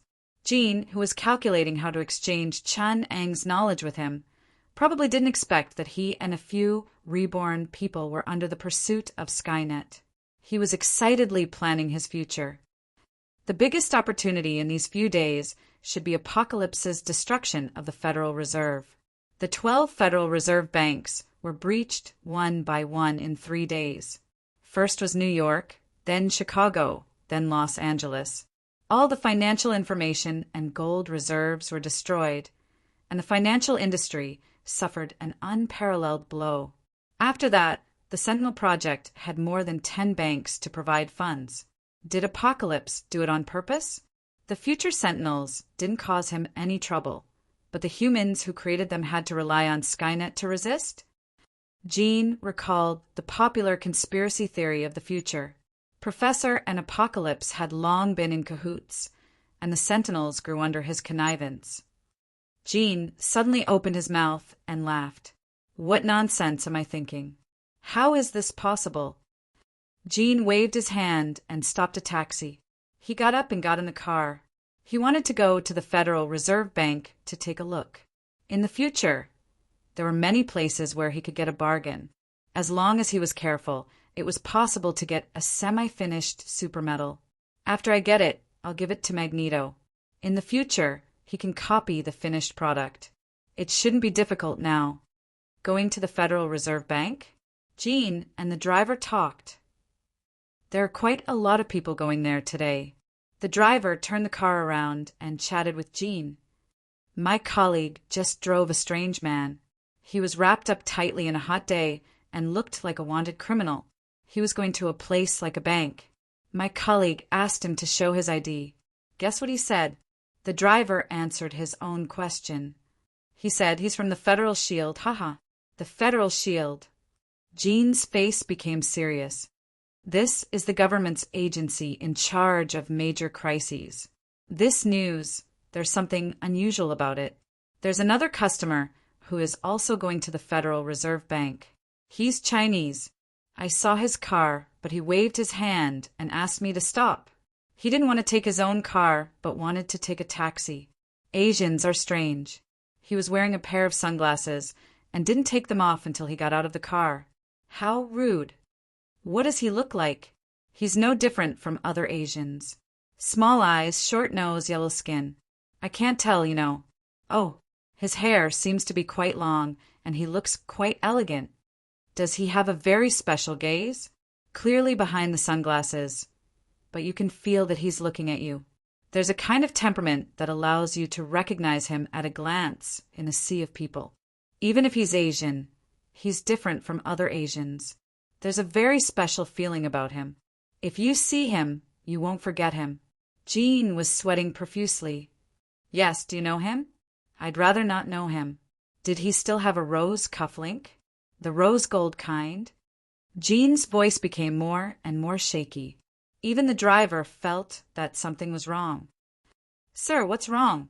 We're already here. Let's go. Jean grabbed his hand and said anxiously. Seeing that the driver didn't move, he repeated, Hurry! Before he finished, a huge alloy door slammed into the ground in front of them. Jean saw the existence of countless nightmares. It walked past him and entered the Federal Reserve Bank. To be continued. XH 123. Chapter 92. Rex. Chun-Ong gently pushed open the glass door of the Federal Reserve Bank. His shadow was reflected on the smooth marble floor, and the crisp sound of footsteps could be heard. The people in the lobby all turned their heads in surprise. A young customer service staff came up and said to Chun-Ong, I'm sorry, sir, the bank is closed today. We've caused you inconvenience. Hey, stop right there. A man in police uniform shouted. Chun-Ong stopped and looked at him with a smile. Take off your glasses. We suspect you are related to terrorists. Now, put your hands on your head and get down on the floor. The police officer shouted. He frowned and looked at Chun-Ong. He placed his right hand on the frame of his glasses and raised his gun impatiently. I told you to get down. Now, put your hands on your head. The female customer service staff's face was pale. She said to Chun-Ong, I'm sorry. I'm so sorry. She begged him to follow the police officer's instructions. Chun-Ong took off his glasses an impatient police officer stepped forward. He saw the customer service staff looking at Chinong with her mouth wide open. The young woman's legs were trembling, and she could not stand steadily. Tears were flowing out of her glasses. She opened her mouth a few times and said in a trembling voice, "Sir, I don't know anything. Don't kill me." The officer pulled the woman away and raised the gun in his hand. He was shocked to see that the silver frame in Chin Ang's hand had turned into gravel and slipped from his hand, disappearing on the floor. "Put your hands on your head, or I will shoot." No, no. The customer service staff had recognized Chinong. She recognized this young man from the Empire State Building a few days ago. She tried to stop the police officer, but it was too late. The bullet was fired out of the gun. The shiny brass bullet was fired out of the gun at an astonishing speed. The customer service staff could see it clearly. The bullet was changing shape, softening and twisting at the muzzle. The parts of the machine quickly assembled and formed something like a mini aircraft. The bullet flew back into the gun. Then, the entire pistol in the policeman's hand began a series of transformations. The transforming machine coiled around his wrist like a snake, rapidly perfecting and transforming itself in front of the female customer service agent. At a speed visible to the naked eye, the structure became extremely complicated. The police officer screamed and shouted for help. The surrounding security personnel, police officers, and special service personnel quickly gathered there, but the hall had already undergone a drastic change. All the metal objects, whether it was the safety door or the door, had been destroyed. Ornaments, even the nib of a pen, the buckle of a belt. They all began to transform and attack. As the metal particles attacked the nearest humans, they quickly gathered together to form tiny mechanical insects. They pounced on the others and drilled into their bodies, causing them to faint and faint. Dozens of security personnel collapsed on the marble slabs, their guns.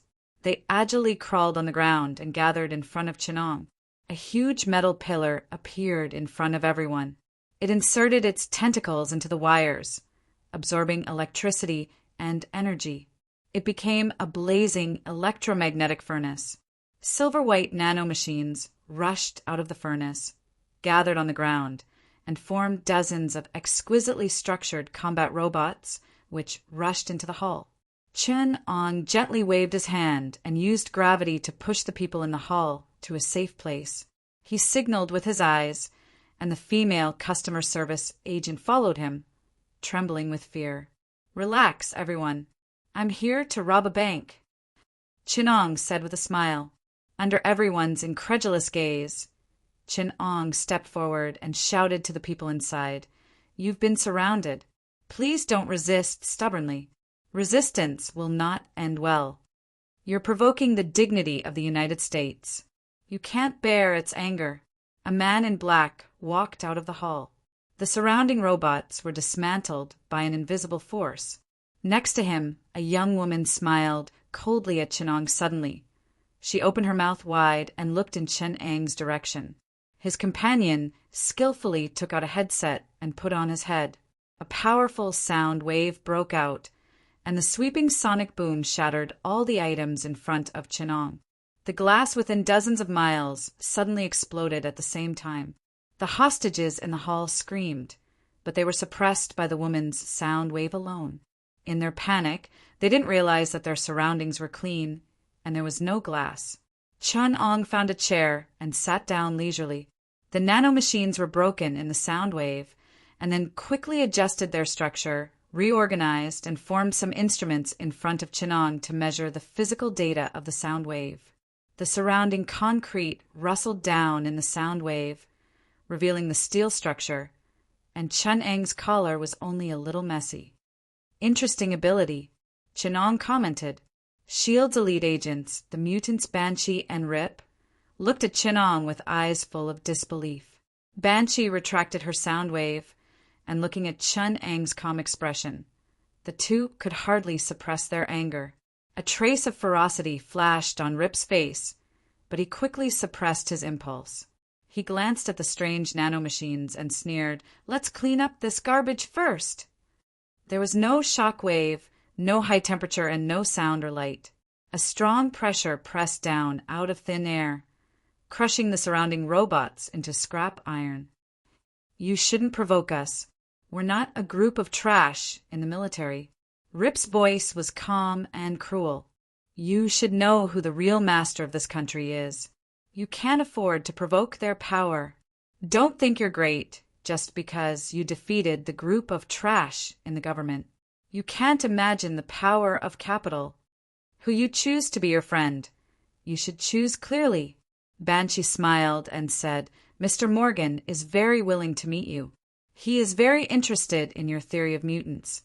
Mr. Morgan believes that mutants around the world, as a new political force, have already stepped onto the stage, and he can give you unexpected support. What you did in Manhattan was already very excessive, but solving this problem is a piece of cake for Mr. Morgan. He can give you a new identity and let the U.S. government let bygones be bygones." Rip's tone was a typical white elite. There was an irrepressible sense of arrogance and charity in his tone. "In the future, you will know our power. The public doesn't understand us, but you need to understand us or else." Banshee smiled ambiguously. She handed over a document. "Look at our strength. You will know who you must be friends with, and what interests you can't touch." Chun-Ong glanced at the document and didn't take it. Banshee's face darkened. She sneered and said, "Don't die without knowing why. If I were you, I would read it carefully." She had never seen anyone who dared to reject the terrifying power of controlling the world's capital. This kind of terrifying power could scare anyone to death. It could be said that as long as these people were not satisfied, even the leader of the only superpower could only die quietly. They controlled 80% of the world's wealth and 60% of the capital. They were the financial geniuses, the real masters of this world, and also the hands behind the political forces. Such a force, there was nothing they couldn't achieve on Earth. Unfortunately, this Earth was too small. The world was too big. "I don't need to understand this," Chun-Ong said lightly. "I'm not interested in an ant that was trampled to death by a passerby, and I won't ask about its strength. Is there a difference between a weak ant and a stronger ant? By the same logic, why would I want to understand a remnant of history? It's filled with the smell of stale, rotten, and stupid. Forces that can't promote social progress and obstruct the realization of science will eventually be crushed by the general trend of history, or be crushed by me." A sneer appeared on Banshee's face. She took a few steps back and came behind Shredder, but Chun-Ong didn't even have the mood to raise his hand. There was a rustling sound, but there was no explosion, nor was there any flame. In front of Chun-Ong there was a huge steel dome, blocking the crushing atmosphere of Lacerate. Lacerate, who was controlling the air pressure, had his face flushed red. The huge pressure in the air was so strong that he could not move a single step forward. Chun-Ong watched them quietly from the side. Around them, countless ant-like nanomachines gathered into a huge wave. Banshee opened her mouth, and a huge sound wave swept out, but it was useless in front of the nanomachine's sound-absorbing structure. Countless agile mechanical insects quickly rushed towards them. Shredder's face sank, and he raised his hand to form a huge pressure zone in front of him. The insects were pressed against the marble floor by the air pressure, but they still dragged their tiny mechanical forelimbs and crawled towards the two people. Shredder could see that the robots on the ground were quickly changing their stress structure to adapt to the huge pressure. He even found that many of the robot insects had already reorganized their stress structure before they rushed over. More and more insects pounced on them, and they were getting closer and closer to the two of them. Rip's face even turned purple from the pressure. The marble floor around them could not withstand the huge pressure, and cracks appeared on it. However, the mechanical insects that were changing their structures rapidly approached each other and formed a more reasonable structure to withstand the pressure. Step by step, they firmly pressed towards the two of them. The reorganized robot's electronic eyes flashed with a cold and indifferent light. The two people's faces turned pale. Banshee bit her lower lip and roared at Chinong. "You will regret this. You will never know how big a mistake you have made, and how terrifying an enemy you have provoked. There will be no place for you in this world." She hysterically cursed at Chinong. Chinong ignored her and looked into the distance. A real army was on the way here. Elite soldiers who had undergone X-gene surgery and mutated clones were holding plastic guns and carrying high-tech weapons from several major technology companies. They were approaching this place. The power of capital represented the world's most advanced technology, the most powerful weapons, the most whimsical and outrageous technology and army. Even Chen-Ong couldn't help but look askance at some of the black technology. Even Chen-Ong couldn't study a lot of human data without going through bloody experiments. This data that was difficult to grasp had already become technology here. If one looked from the sky, they could see that this place had already been surrounded by countless elite squads. If one looked further, one could see that Chen-Ang's position was the center of the countless destructive weapons. To be continued. Chapter 93. A suffocating pressure came from the outside of the hall. The soldiers transformed by the X gene had amazing agility and strength. Those who survived the highly lethal surgery had trained their minds to be as tough as steel. They wore protective equipment made of composite materials and approached Chinong in the form of a small team. In the air, the distorted air formed by the high temperature formed a straight line that led to Chin-Ang's heart. A blazing laser beam shot out from a large attack platform tens of kilometers away. The speed of light surpassed any reaction and went straight for Chin-Ang's heart.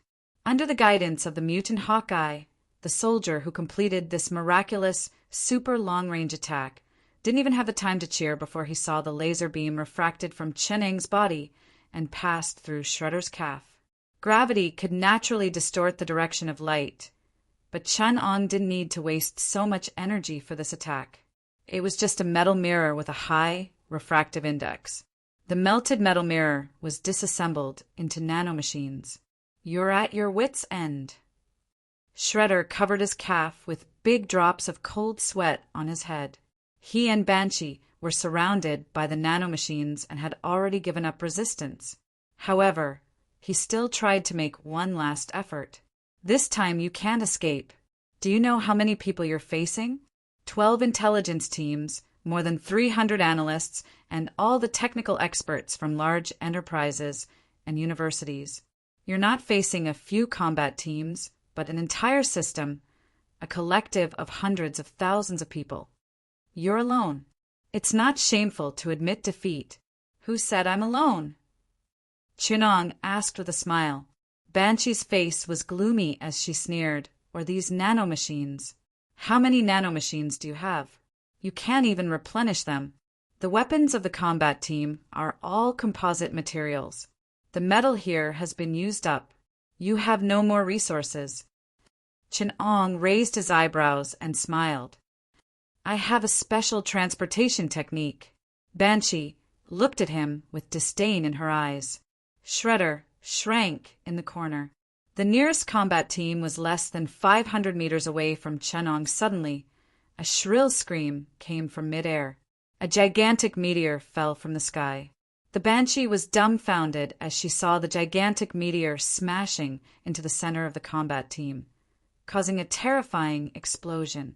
The flying gravel was as sharp as bullets. The rolling mud waves drowned the nearby combat team in the blink of an eye. He slowly walked out of the hall. Chen-Ong stretched out his right hand, and the shock waves and earthquakes calmed down in front of a formless ripple. It was like a huge, colorless wall had appeared in front of everyone. The female fiend was shocked to see the meteor in the crater. Slowly standing up in the smoke and dust, a metal giant tens of meters tall blocked the sun. Then, under countless people's incredulous gazes, the metal giant disintegrated, scattered, and shattered into countless metal fragments. Only its surface slid down like liquid. Countless metal scraps danced in the electromagnetic storm that erupted from the liquid metal. Countless nanomachines assembled and stabilized, forming a metal tower several meters tall in midair. Dozens of kilometers away, in the center of Manhattan, on a huge metal throne. For steel pillars flickering with electric currents pierced through the sky. A powerful electromagnetic field condensed in the middle of them. A metal warhead that was tens of meters tall floated in the air. It spun and accelerated in the electromagnetic field. It aimed at Chun-Ang's direction and fired another electromagnetic cannon. 5 consecutive bullets turned the building in front of Chun-Ang into ruins. Countless items exploded. An alloy door flew out from the building opposite and smashed on the road. Chun-Ang walked back to the hall step by step. When he passed by the alloy door, he even greeted the absent-minded young man in the car with great interest. After that, he ignored the young man's expression as if he had seen a ghost and slowly walked back to the side of the banshee and the man. He put away the cufflinks in his hand and greeted the two of them. "See, I don't lack resources now." After saying that, he saw the expressions of the two of them as if their parents had died. The nanomachines that poured down quickly disassembled all the metals that could be found. The cables on the ground, the fire hydrants, the wires in midair, and even the cars on the street and the alloy door in the middle of the road were all quickly disassembled. Dozens of kilometers away, the throne of steel emitted high-frequency and high-energy electromagnetic waves. The metal towers erected in the field rapidly converted electricity to provide energy for the countless nanomachines. The nanomachines descended one after another with electromagnetic cannons. The liquid metal combat robots lined up neatly and moved forward. The genetically modified soldiers had extremely strong vitality. They could even crawl out of the mud brought by the electromagnetic gun. Before they could catch their breath, the flowing metal robots entangled them. They had no electric circuits, no weaknesses, and it was difficult for them to suffer physical damage. The liquid metal robots could recover at any time. They were naturally invincible. Their metal bodies were extremely tough. With energy, their strength could be almost infinitely strong. They were born to be killing weapons. They crushed the superpowered army. Super strength and super speed were no match for super technology. The liquid metal robots were equipped with several kinds of high-tech weapons. They were like a psoriasis with extremely powerful firepower that could not be smashed, hammered, or moved. They easily took care of the genetic army. A laser beam melted a liquid metal robot at the speed of light, but soon it stood up again. The surface that was evaporated by the laser beam twisted a few times like water ripples and healed. Scott's face was gloomy. He put down the hand that was pressing on the right side of his sunglasses. After calculating the volume of the robot that had disappeared, he frowned. Lasers have no effect on them. "Storm, try to blow them into the sea," Scott ordered in a deep voice. Logan shook his head disapprovingly. "It's useless. The Warbringer of Apocalypse may not be perfect, but it already has gravity anchors. You should be glad. If it was the second type, they could still fly and have electromagnetic weapons." "I'm not asking you, Wolverine," Scott said to Logan in an unfriendly tone. "Scott, Logan knows more than we do. You should ask for his opinion," Storm advised. "The professor asked us to come here to work together. Apocalypse is not something we can defeat alone. Not even a few people can do it." Logan said indifferently, "He's much more terrifying than you think. He's only a Warbringer now. Skynet almost wiped out humanity, but he's only a Warbringer under Apocalypse. There's still the Plague Bringer, the Famine Bringer, and the most dangerous and terrifying Death Bringer. I mean, let's not care about him. He'll disappear soon anyway." Logan shrugged. "What are the other things?" Storm frowned. "Who knows? Anyway, it said that these things have killed aliens on several planets." Logan took out a cigar and held one for himself. "Those things have long left Earth. It's said that the plague bringer is on the back of the moon. At that time, we couldn't even deal with Skynet. Who would dare provoke that thing? What's so difficult about those nanomachines? Storm asked quickly. Nanomachines. Logan seemed to have fallen into a distant memory. He sighed faintly. Warbringer nanomachines. The only thing they have is that they can do anything. As long as you give them time, there's nothing they can't do. The nanomachines surged up like a tide, piling up into a huge metal pile. On the energy tower not far away, a few metal tentacles, flashing with electricity, reached out and rested on top of it.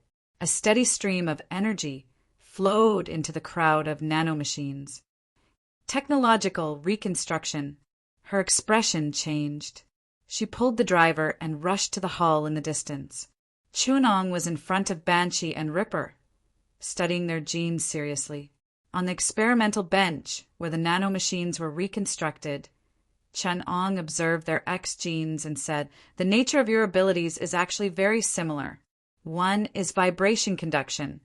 The other is pressure conduction. The common point is that both require material to transmit force, but one is pressure, the other is vibration. Whether it's pressure or sound waves, the nature of their force is actually the same. They're both acting forces, and your abilities are also classified as transmission-type abilities. It's a pity that you've already discovered that underwater your abilities are much more powerful, but it all boils down to the transmission of underwater sound and the problem of water pressure. Why don't you think further about the problem of the medium? The degree to which a material can transmit energy is determined by its own nature.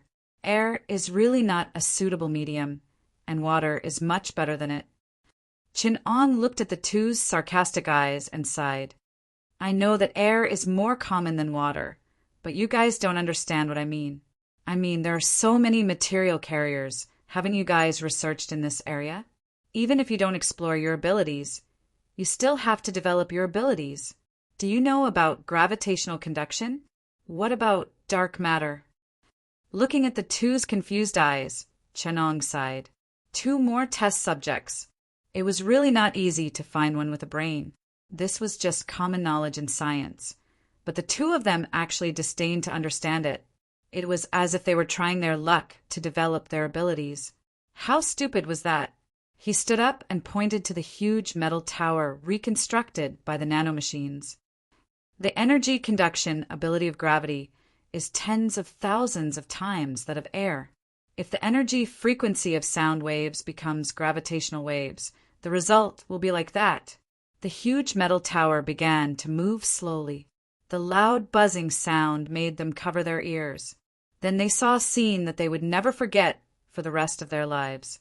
The distorted air exploded in the air. Wherever the metal tower was facing, all existing matter was torn into discrete particles in a fraction of a second. Flying ashes swept across like a wave. Everything, regardless of quality, hardness, size, or strength, was turned into ashes in front of this energy. It was snowing in New York. The pure white ashes fluttered and covered the entire state of New York. Floating Astronomy. Chapter 94. The snowy substance was caught in the palms of curious New Yorkers. The pure white substance looked very clean. It was autumn in October, and New York looked like it was snowing. It was covered in a layer of silver, and it looked very beautiful. Innocent children ran excitedly in the snow, leaving their happy laughter.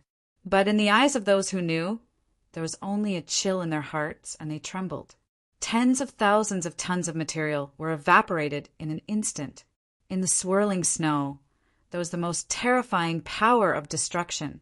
The dangerous ability of gravity, tearing, made those who knew what kind of terrifying person they were facing. He was the creator and also the destroyer. He was the gospel and also the apocalypse. He was the morning star angel and also the demon Lucifer. Xian suddenly thought of the worship of a small doomsday sect. This small sect was born out of Christianity. They claimed that the apocalypse was sent by God, and that the righteous were angels in heaven. They were rejected by the mainstream of the doomsday society, but they were still very popular. At this moment, Xian's own faith was shaken. In his memory, there was no lack of such scenes. Skynet was not a kind person. When it fought against the Sentinel robots, it often used things like material tearing and energy heat death. But for the first time, he clearly understood what kind of terrifying existence he was facing. Scott and Stormy were also silent. The tearing storm just brushed past them, and they truly experienced the power of technology that could destroy heaven and earth. It was unstoppable. Stormy's expression became strange. She suddenly remembered when the professor sent them here. She wanted to say something, but she stopped herself. Is this the power of the apocalypse? Scott asked in a hoarse voice. No. Wolverine was very calm. He flicked the ash off his cigarette and looked at the tens of meters deep abyss in front of him. His eyes were a little dazed. He said softly, "This is the power of Skynet, the power of creation in the apocalypse. As far as I know, this is far from his limit." He said that he could pull the moon down. It's true. Wolverine took a deep breath and slowly blew out a ring of smoke. He slowly puffed out a smoke ring. I've seen Skynet's ultimate weapon, gravity, well. Is this the power of science? Lady Stormsword sighed. I feel like I should go back and enroll in a university. The 4 emissaries of the apocalypse. We've already seen war, so what are plague, famine, and death? Had Apocalypse already created them? Should we stop him? Scott put aside his dissatisfaction with Logan and asked seriously. I don't think he has the others yet. They were all developed after he gained control of the mutant gene bank. As far as I know, future professors have told us, among the remaining weapons of the apocalypse, pestilence is a biological weapon. Famine is a spatial weapon, and the most terrifying weapon, death, is a thought weapon that the professor helped develop, Logan said slowly. Even Skynet needs a lot of genetic research on mutants, including the genes of many special mutants, including Magneto and Enchantress. We don't know how many mutant genes were collected by the Sentinel Project, but that information was destroyed long ago.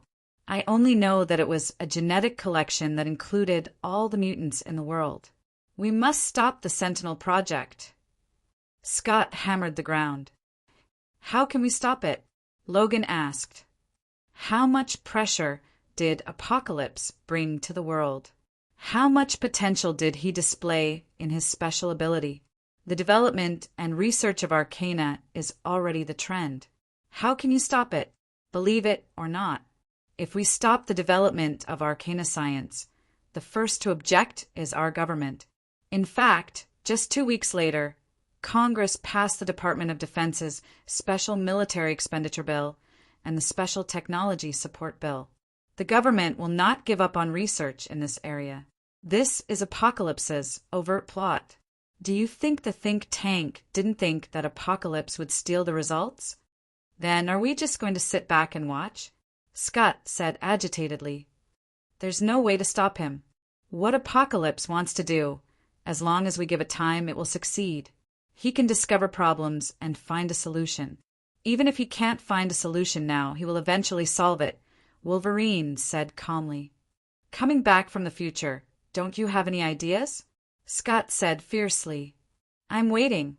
Wolverine crushed the cigar embers with the sole of his shoe. Waiting for what? Stormsword asked. Waiting for an opportunity, a suitable opportunity. Logan smiled. He turned around and walked in the opposite direction of Chinong. Are we going to leave now? What about those people? Stormsword was shocked. Chinong stood in front of Banshee and Lacerator, watching as the nanomachines destroyed all information about the capital. He said slowly, modern society is the information age. Many people think that I came here to plunder gold and currency. What's the use of these things? The disappearance of a few hundred tons of gold is not a big deal to the US dollar currency system. Currency has no value. It's just a pile of waste paper. Only by destroying the financial industry built on the credit system can we deal a heavy blow to the capital. We destroy the information here. Just the complex credit system alone can cause a huge wave in the economic market. Countless profit-seeking capitals will rush in and tear apart this huge profit, even if the final outcome is to destroy themselves? Banshee asked in surprise. Chin-Ong did not expect any reaction from them. He did not expect Banshee to have the intention to please him. Her willingness to surrender was indeed out of Chin-Ang's expectation, even if it means destroying themselves. Your choice surprised me. I thought they were an organization that could control people. Chin-Ong sat on the chair formed by the nanomachines and looked at the woman curiously. Banshee trembled and said, I can obtain this kind of power too, right? You can give me this kind of power, right? She looked at Chin-Ong expectantly and puffed out her chest to show her existence. Yes, this is not a difficult thing to do, Chin-Ong said confidently. Banshee's eyes were filled with surprise. She said excitedly, I can obey you, my master. She was about to crawl in front of Chin-Ong. Wait. Don't be anxious. Answer me a question. Chin-Ong said slowly, Why should I accept you? What kind of illusion made you think that I am a person who will accept any Tom, Dick, or Harry? Do you think I'm a hungry man like Magneto who wants all his men? Even if it is Magneto, his brotherhood also needs the same dream, to fight to become the ruler of this world. Answer me first. Do you have a dream? Banshee was stunned. She had never encountered such a situation where she could not surrender. With her mutant ability, she had always been popular. She did not seem to consider the possibility of Chin-Ong rejecting her. I have a dream. What is my dream? What is my dream? Don't say it. Chin-Ong stopped her. You have no dream, no motivation to move forward with me. You don't even have an IQ. Tell me, a person without a dream, ability, or even a brain. Why should I accept her? Is it because of your ability? Banshee was completely dumbfounded. She nodded, subconsciously. She saw Chin-Ong sitting on a chair as if he had a headache. He held his head with both hands and sighed, What a pity!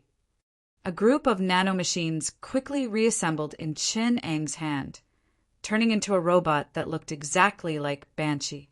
It stretched out its hand, and an extremely high-frequency sound wave blasted Banshee's body, causing her body to tremble and collapse to the ground. Banshee felt an ability that was exactly the same as her. She was completely stunned. Your ability can be replicated by technology at any time. It is not something unique. I don't lack subordinates like you. You still have to eat and dress up. You can't compare to any robot, my subordinate. If he doesn't have a unique ability, he would at least have more brains than a robot. Otherwise, why would I want him? Your EQ and IQ can't compare to a robot, and you don't have a dream or motivation to move forward. Just obediently do something like being an experimental animal that has a bright future. Science is not suitable for you. Chin-Ong said lightly. He waved his hand and let the robot escort them away. Chin-Ong said he would make a move, and he really made a move. Except for his hand, he didn't use anything. This time, Chin-Ong only used his ability to protect those innocent people who were affected. The rest of the things were all done by Skynet. The result did not disappoint him. Wisdom is indeed the most terrifying power. Compared to abilities, force is even more terrifying. Learn to create, because creation is greater than destruction. Chin-Ong whispered to himself. In the headquarters, hundreds of miles away, there was a deathly silence. Everyone present was looking at the screen, watching the fluttering snowflakes. An old general was lost in thought. He tried his best to recall. How many years has it been since I've seen ashes like this? General, someone pushed him. He came back to his senses, looked at the crowd sitting in front of him, and whispered, Stryker, tell me what you think. Stryker stood up with a heavy face. He came to the large photo of Chin-Ong and said solemnly, Codename X, we can already treat him as a mutant. Obviously, X has considerable technical strength and has energy, material, and production capacity to replicate his scientific and technological achievements. He is a highly centralized organization. He has his own production capacity and research capabilities. He alone is a very terrifying organization. The recent nanomachines have maximized this ability. We can already clearly see the terrible vitality and potential of this machine model. He already has the ability to start a war with us on a global scale. I suggest that we temporarily suspend the Sentinel program and wait until the information is more sufficient before making a judgment. I refuse this statement. Bolivar stood up and said, "The Sentinel is our only choice against him. Everyone can already see the potential of mutants. Our scientific research ability is not inferior to him. It's just that we have neglected the development of this area for a long time. The Sentinel robot is our only hope against him. It is also where the future lies. Whether it is Asia or Europe, whether it is Asian or Caucasian, everyone knows that the future lies in the science of espers. We are destined to take this path unless we are willing to give up our leading position. The second vote on the establishment of the Mutant Gene Bank begins now." Good. Passed by a majority. Now, the Department of Defense will give us secret funds to collect mutant gene samples and establish the X Gene Science Center. The future will be the era of the United States, and the future of mankind will always be in our hands. P.S. The third update is done. Look at my sincere eyes and leave the monthly ticket to me. Chapter 95.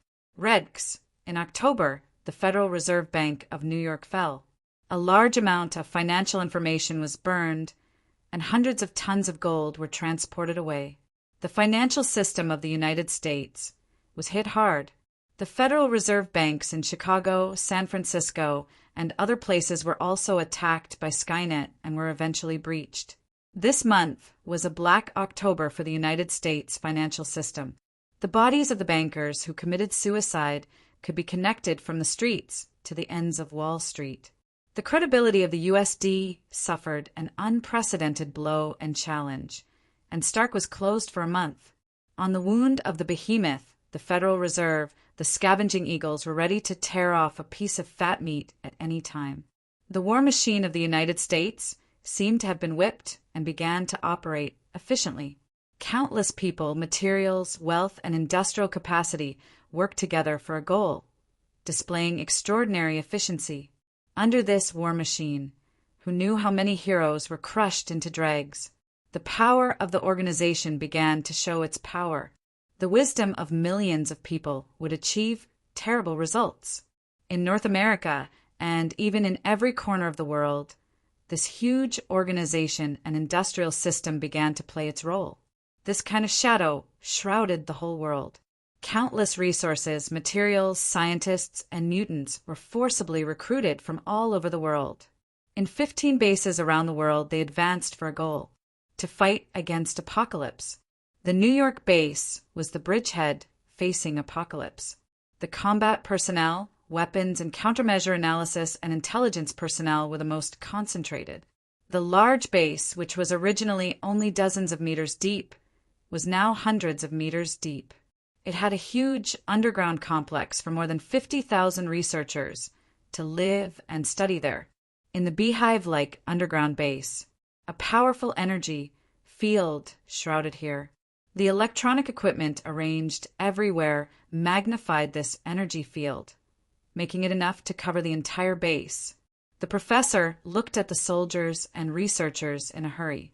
His eyes were full of sadness. "Logan, is this useful against Apocalypse?" The professor looked back at Wolverine. "Useless? We have known about the barrier for a long time. It can block electronic detection. It is a powerful advantage against Skynet.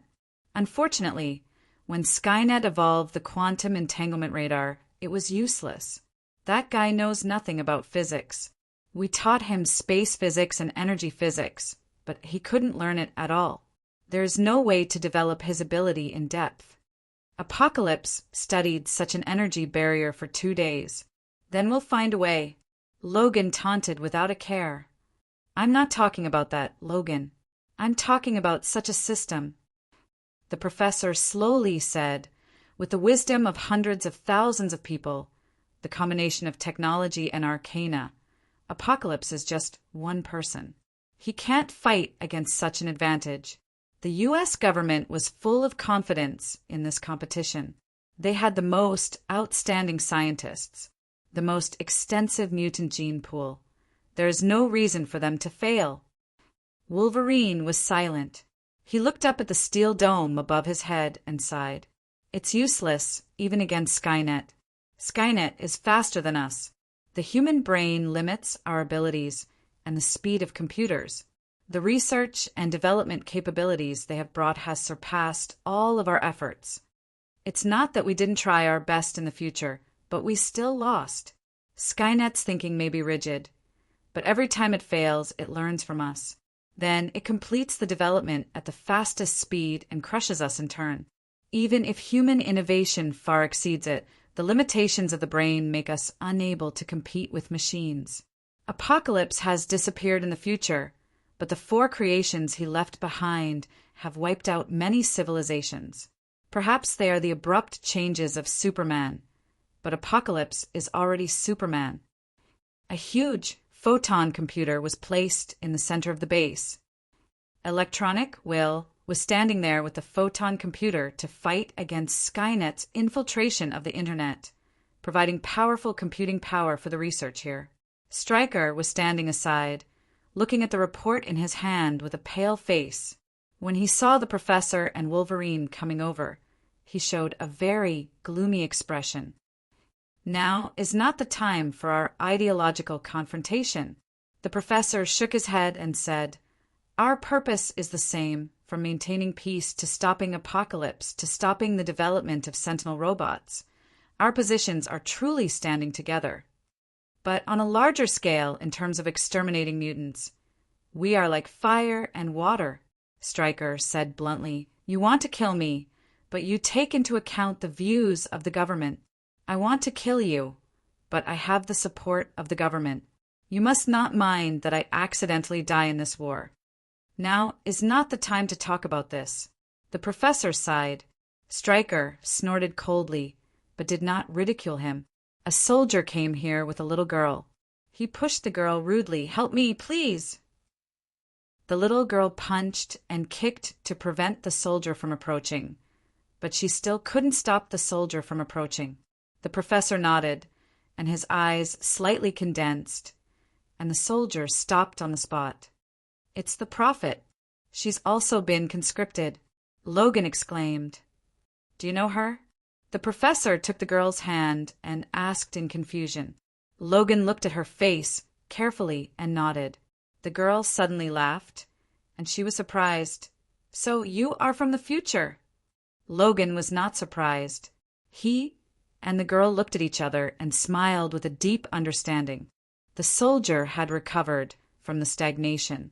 He looked at the professor and others and wanted to pull out his gun, but Stryker stopped him. This is a new mutant? What's the use of her? The tone, as if looking at an item, made the professor frown. She is a mutant from Serbia. Her code name is Witch. The locals believe that she can draw scenes of the future. We think she is a rare prophet. Logan whispered in the professor's ear. The prophet can see the future. When she was a child, she would draw what she saw, which caused people to panic. Later, her ability became stronger and stronger, and she could hardly be hurt.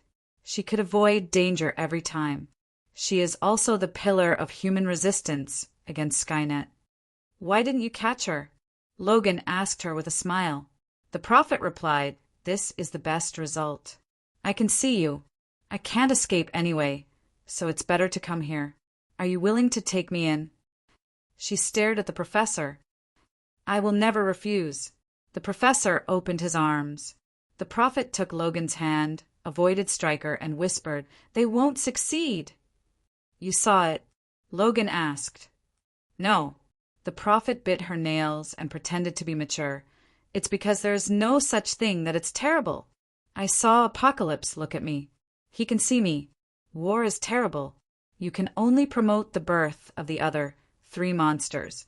Apocalypse is an existence you can't fight against. But we have no choice, right?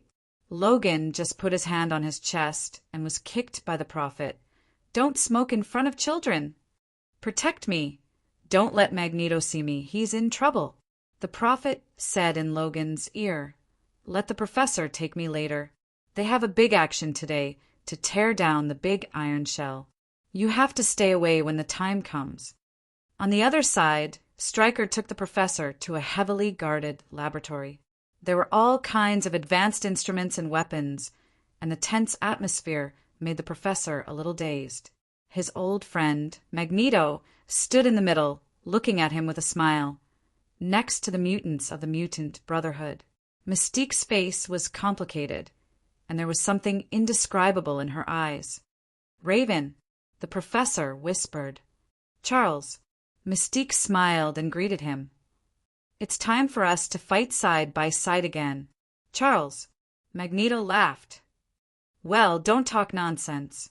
Stryker said seriously. Today is the last chance given to us by the Department of Defense. If we can't stop Apocalypse, they will restart the Sentinel program. This is what you and I don't want to see. After hundreds of our intelligence personnel sorted out a plan to target the weakness of Skynet, on the screen behind him, a huge picture of the Iron Throne appeared. Skynet's only weakness is the supply of energy. There are only 3 large power stations in the country that can supply energy for them. The only one in the hands of Apocalypse is the electromagnetic generator in Manhattan. This miraculous energy station provides hundreds of millions of kilowatt-hours of energy for Skynet. Intelligence shows that Apocalypse needs a lot of steel and at least 5 days to make such an energy tower. If we lose the large Skynet, we won't give him another chance. This is his only weakness and also our last chance. But that's the place where Apocalypse is personally stationed, and Skynet is the most prepared there. The professor raised a question. Stryker looked at him with a smile and gave up the position behind him. Meet your old friends, Eric. Eric Charles. Oh, astronomy. P.S. Watching the military parade today. It may be a little late to update, but the third watch will not change. You. Chapter 96. Redx. Under the steel sky, Chen Ong observed Banshee and Ripper. Under the stimulation of the evolution elixir, the 2's X genes showed a phenomenon of DNA recombination. The metal cells absorbed the gene combinations that were constantly eliminated and divided during the evolution process of the 2 and degenerated into brand new cells. Chunong saw that some cells lost their activity, while others showed new changes. A bit of steel tissue floated in front of Chunong, surrounded by the silent laboratory built by nanomachines. Chun-Ong gently slapped the metal tissue in front of it. Pa! The sound was not loud, but the steel tissue seemed to melt and disappear into the air. The steel soundproof barrier formed by the nanomachines in the distance seemed to have received an attack, and a deep hole the size of a thumb appeared. Chun-Ong manipulated the nanomachines and took out the iron block from the small hole. He put the iron block into the quantum scanning channel. Banshee's genetic ability on the surface was high-frequency sound waves, but in fact it should be energy conduction. However, after the evolution of the elixir, energy conduction could actually transmit matter. The steel cell tissue with the Banshee X gene could transmit its own matter with the help of energy waves when sound waves were transmitted. This made Chunong very curious. The experiment had been going on for an afternoon, and even the nanomachines had updated themselves. But Chunong still had not been able to find the mystery, but he had gained something. Time always passed quickly in the laboratory. When Chunong walked out of the laboratory, the moon had already risen. In the blurry moonlight, Chunong could not help but sigh. Why does every battle always happen under such a beautiful moonlight? He walked up to the place that led to the high platform. The nanomachines reorganized under his feet and lifted him high to the platform, hundreds of meters in the air. Chun-Ong looked into the distance at the brightly lit New York City. Under his feet, it should have been the most prosperous area of Manhattan, but now there was only a river and a bright moon flowing through here. Deadpool walked over from behind Chunong. He screamed, "Boss, what are you thinking about?" He raised his eyebrows and said with a strange smile, "Boss, you've already spent more than 10 hours with Skynet. I feel like you're in desperate need of a woman. Otherwise, you'll turn into a robot. To be honest, I won't be surprised if you peel off your skin one day and say that you're an alien hiding among the people on Earth." Chen-Ong looked at the sea in the distance. She tilted her head and asked, "Did you know? Deadpool didn't dare talk to me like that a long time ago. If you want to disguise yourself, your irises and voice print won't expose you. But do you know how many indicators there are in the human body that you don't know about?" Deadpool smiled and said, "How many?" "Body temperature, stride distance, mass, density, brain waves, and the quantum effects of the human body. How many of them are there?" It was easy to imitate a person because people always looked at people based on their faces. But it's hard to be someone else. Most people wouldn't notice these things.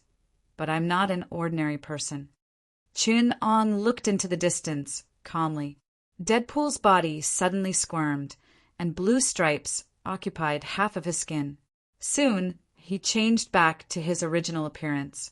He smiled and said, "What about now?" His weight, height, and density were precisely in line with Deadpool's appearance, and even his small movements and habits were exactly the same. The former could also be an ability, and the latter required extremely good agent abilities. Unfortunately, in the eyes of Chen-Ong, there are still many mistakes. Even if he even imitated brain waves, Chen-Ong looked at Deadpool and exclaimed, "It's really amazing, but it's useless. The world in my eyes is different from yours. You look as funny as a rabbit imitating a frog." Deadpool looked at Chen-Ong for a long time and finally gave up looking at him. His whole body twisted and turned into a blue-skinned, red-haired weirdo. She smiled and said, "I can't tell whether what you said is true or false. But after all, I was recognized by you, so you win. Why? Are you scared by my appearance?" "No, you're beautiful," Chen-Ong exclaimed, "full of the mystery and beauty of science." "Is this how you praise a girl?" The demoness provoked. "That's not okay." Chen-Ong smiled calmly, his eyes full of curiosity. "I'm just reflecting on myself. I've done a lot of experiments recently, and when I saw you, my first reaction was that I couldn't help but want to study it." This is not funny." The demoness shook her head, and seeing Chen-Eng's focused eyes, she suddenly reacted, "Are you serious?" Many mutants have the experience of being studied. They don't like scientists, and they hate research even more. Chen-Eng's words touched an untouchable scar in the demoness' heart. Her face instantly became gloomy, and the atmosphere between the two suddenly solidified. Chen-Ong didn't seem to care about this. He looked calmly into the distance. The gravitational threads reflected the small changes around New York. In the end, it was the demoness who spoke first. She came here with a mission, and she couldn't let her emotions get the best of her. "Magneto thinks highly of you. He thinks you're the future leader of the mutants. If you weren't so presumptuous, maybe I would agree with this." The demoness put a nail in the coffin for what just happened. She adjusted her mood with a mental victory unique to women and became calm again. "Oh, Magneto." The absent-minded Chen-Ong had the ability to piss anyone off. His tone of looking at the experimental materials was like he was lamenting that today's experimental materials were very challenging, very high quality, and full of coldness and cruelty that ignored personality. The demoness felt that he wasn't saying Magneto's name.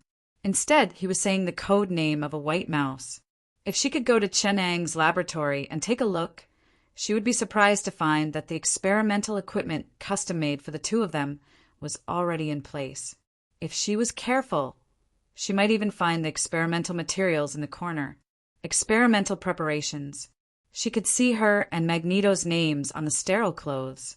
It couldn't be helped. Chen-Ong was a person who planned ahead. He had already designed the experiment and was just waiting for the materials to be in place. He didn't expect that one would be delivered to his doorstep today. Chen-Ong sighed in his heart. Unfortunately, there wasn't any conflict. Otherwise, I would have a legitimate reason to detain her and conduct the experiment tonight. Chen-Eng's personality had changed a lot, but he still couldn't bring himself to capture people for no reason and use them as experimental materials. But I won't have to wait too long. Chin-Ong thought with a smile. He had already noticed a faint red light in the distance. The demoness suppressed her anger and said coldly, "You're also a mutant. You should know that no matter how strong you are, in the eyes of humans, you're a monster. You'll never be able to live a normal life. Mutants don't have a dominant position, no matter how strong you are. You'll only be excluded from society. You'll be used, treated with hostility, and humiliated." "You're right," Chin-Ong agreed. "That's the reality. But first, there's a question. Why do I want to live a normal life? Secondly, I'm not a mutant. You've forgotten that my position is always with normal humans. The reason why I'm standing here is not to fight for the rights of mutants, but to use the value of mutants. If you want to fight for me, you should show the value of the Brotherhood instead of using your dreams. My dreams are different from yours." Chin-Ang's eyes were calm. The demoness almost suffocated. She couldn't believe that such a powerful mutant would deny his identity and value. In the Brotherhood, the weak mutants in the early stage were indeed repelled, but once they truly acknowledged their identity, they would feel proud. The demoness was sure that Chin-Ong had the same cognitive bias. Mutants are the future of humanity, the new humans. We're the pride of evolution, the future masters of the earth. We'll eliminate humans and become the true masters of the world. Abilities are abilities, wealth. Just like how apes have brains and use their hands and tools, they eliminated their ancestors and became humans. Our future is the same as our ancestors, a brand new human, the future. Normal humans envy us. Humans fear us because we are their future and we'll eliminate them. Mutants are proud. The Brotherhood is an organization for mutants to unite and move towards the future, the demoness said excitedly. But Chin-Ong just sighed and said, "Is that all Magneto learned in the Nazis? Leftover racism? When he grew up, he became who he was. Shaw molded him. Why not teach him to be smarter? There are only two outcomes to the battle between mutants and humans. Either humans step over our dead bodies, or we step over their dead bodies. If someone said, 'Dream on,' I could only reply, 'You idiot, if I wasn't a dreamer, where would we be today?' I always believed in mutants, and you said I was a dreamer. I always believed that mutants would rise, and you said I was an idiot. I always believed that we could regain our rights, and you said I was crazy. I always believed that oppression would come to an end, and you said it would be a utopia. Who's right, you or me? I'm right, and I'll always be right." Chin-Ong played a video of Hitler's speech with great interest. He changed the key words in his speech, and a very provocative demand for the rights of the mutants was fresh out of the oven. He looked back at the demoness and asked curiously, "Is there anything else about mutants, living space, social Darwinism, and leadership principles?" He saw the demoness' livid face and nodded. "Looks like there is." "Did Magneto buy Hitler's copyright? When did the Mutant Brotherhood change its name to the New National Socialist Party? When did the concentration camps come out?" Chin-Ang's words were like sharp knives, piercing through the things the demoness was trying to hide. "Of all the things to learn, why do you have to learn from a loser? Don't you think you deserve it?" Chin-Ong said coldly. "What does Magneto want? Economy belongs to humans. Politics belongs to humans. Culture, science, and all the best and most advanced things of human civilization were created by humans. Does he want to be the medieval pope of the technological age? Or the 21st century version of the Roman emperor? Forgive me, but I don't see any potential in mutants other than their abilities. If the world is a survival of the fittest, then it's nothing new for humans to eliminate one or two species that aren't suitable for humans. Since the birth of the erect ape, more species have gone extinct than ever before. It's like a mass extinction. Nature creates species, and humans determine their fate. Species that can adapt to humans' transformation of nature are all dead. A mutant won't make much of a difference. To be continued. Chapter 97. Redx. No matter what Apocalypse did, he was right about one thing. The professor looked at the crazy old doctor in front of him, who had a head full of greasy, messy hair, and raised his black finger. That is research science. He really revealed the facts that the politicians and idiots have been ignoring. Ability is a kind of science, it can be studied, and it is extremely valuable. He proved this. What a genius. The old doctor was obsessed and met his only confidant. Is there something wrong with his brain? You let such a person preside over this operation? Scott still complained to Stryker. He is the best researcher. As far as I know, he started to study mutant abilities in the 1950s of the last century. At that time, he was still a young man. You know, this kind of research has been ignored for a long time and has been excluded by the mainstream scientific community. Over time, it became like this. Stryker said regretfully, if he knew that there was such a talent, he would have invited him to Weapon X, no matter what. Scott complained, actually, you can choose the second best. At least he looks more reliable. Then, he went to X without saying a word. In fact, when we found him, he was collecting money for a ticket to Manhattan. Thank you for his poverty. Otherwise, we would have been able to see another outstanding subordinate of X, Stryker sneered. No matter how unreliable the old doctor seemed, his professional level was commendable. He led the professor and the others to the tower at the exit of the underground base and walked up along the tower. The fine metal wires were spiraled into a strange, regular shape, which made Scott and others feel creepy. Logan thought about it for a long time and always felt that this style was very familiar. After thinking about it carefully, it turned out to be the design style of the first generation of Skynet. He was shocked and pulled Stryker's collar and said, "Who arranged these things?" "It's me, what's wrong?" The old doctor turned around and asked curiously, "This is Skynet." Logan's liquid metal arm began to deform. No. The old doctor pulled her and said in a good voice, "This is just my work of imitating Skynet. They're just some wires." You can also recognize the style, isn't it beautiful?